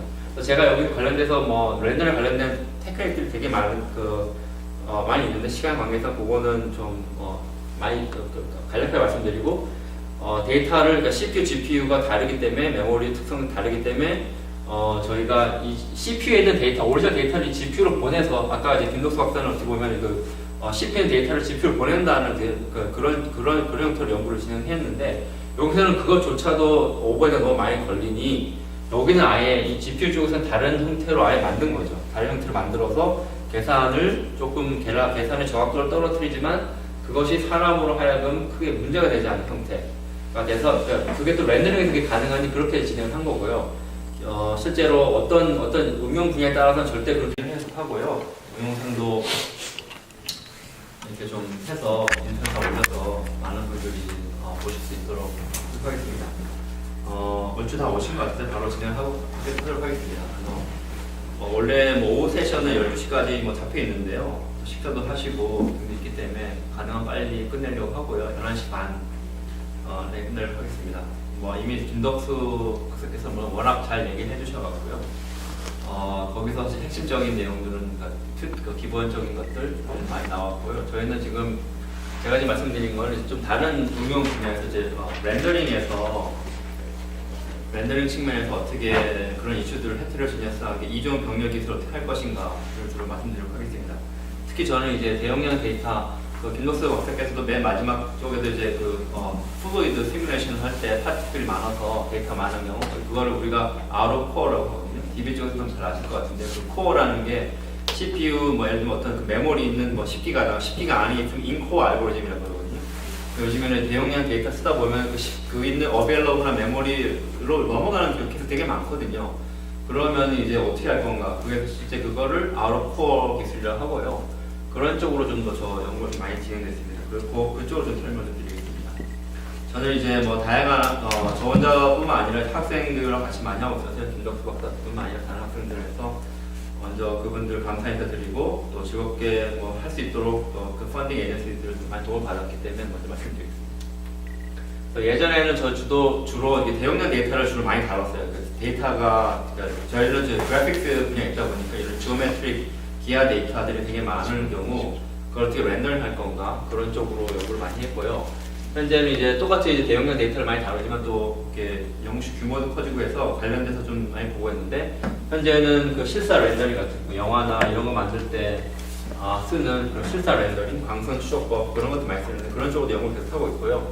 대용량 데이터가 또 이미지 검색에도 많이 쓰고 있기 때문에 그쪽에서 하고 있고 이미지 검색, 뭐 컴퓨터 비전 쪽으로 하고 있고 또 그 김덕수 박사가 말하는 그 충돌 탐지나 이런 것들도 많이 했고 김덕수 박사도 많이 했고 실제 또 저희가 사실 그 연구를 상당히 많이 했어요. 그래서 봤을 때 좀 더 활용할 수 있는 기술이 없을까 봤을 때 모션 요즘에 로봇 모션 플래닝, 무인제형 시장도 많이 하고 해서 그쪽으로 로봇 경로 생성 쪽으로도 많이 하고 있습니다. 그래서 현재는 이렇게 지금 해서 거기서 나오는 여러 가지 문제들, 대용량 데이터뿐만 아니라 여러 가지 좀 연구가 필요한 그런 쪽으로 연구를 많이 하고 있고요. 실제적으로 이제 그렇게 성능이 실시간으로 돼야 되는 경우가 많이 있는데 이미지나 뭐 로봇 같은 거, 렌더링도 실시간 돼야 되는 게임 같은 거 실시간 돼야 되는데 현재는 안 되고 있죠. 그래서 그 갭을 메꾸기 위한 방식들을 많이 공부하고 있고 연구하고 있는데요. 그 중에 가장 쉬운 게 쉽도 생각할 수 있는 게 우리가 아키텍처, 그죠? 아키텍처는 인텔, 엔비디아에서 계속 잘 만들어주고 있으니 무어의 법칙에 따라서 성능 개선이 되고 있으니까 그거를 한번 얹어 가자. 그걸 따라가려면은 당연히 이제 패러렐 코어를 최대한 활용하자가 하나 되겠죠. 쉽게 이제 아키텍처가 발전되고 있으니 그걸 활용하자는 측면에서 이중병렬 기술을 하고 있는 거고요. 근데 이게 말은 쉽지만 생각되기 쉽지만 이게 점점 복잡해지고 있기 때문에 그것조차도 좀 어려워지고 있는 상황이라서 그리고 또 실제적으로 그게 또 하드웨어가 계속 저희뿐만 아니라 다양한 모든 전사 관련된 많은 분들이 그걸 많이 활용하려고 하니까 그쪽으로 또 연구를 많이 진행하고 있습니다. 그래서 윈도우스 박사께서 다양하게 이제 proximity curve 같은 충돌 탐지라든가 그런 쪽으로 해서 어떻게 할 것인가 그런 얘기를 했고요. 기본 틀은 제가 할 때는 이제 처음에는 잘 모르니까 저희가 이제 그 매뉴얼하게 어사인하는 거예요. CPU, GPU가 있는데 그것들을 어떻게 CPU, GPU가 있는데 우리 연산이 어떻게 하면 그걸 매핑 어떻게 할 건가 잘 몰라갖고 일단은 매뉴얼을 했는데요. 그 당시 이제 김덕수 박사님이 한 연구인데 그 퍼스트 그래픽스라는 거에 제출했는데 아마 최고 논문상을 받았고 김덕수 박사 얘기 안 하는데 저는 얘기 해드릴게요. 그 두 번째 논문도 그때 TBCG 그래픽스 분야 비주얼라이징 가장 좋은 저널인데요. 거기서도 냈는데 거기서 스팟라이트 페이퍼로 선정이 돼서 그렇게 됐습니다. 그래서 김덕수 박사가 한 거고요. 저는 이제 렌더링 쪽으로 말씀드릴 건데요. 그 김덕수 박사가 얘기한 그 백그라운드를 기반해서 이제 가는 연구가 되겠습니다. 실제적으로 제가 말씀드리고 싶은 건 이제 렌더링 쪽에서 저희가 처음으로 렌더링 쪽에서 이제 헤테로지니어스 컴퓨팅을 어떻게 할 수 있을 건가를 한 것이 될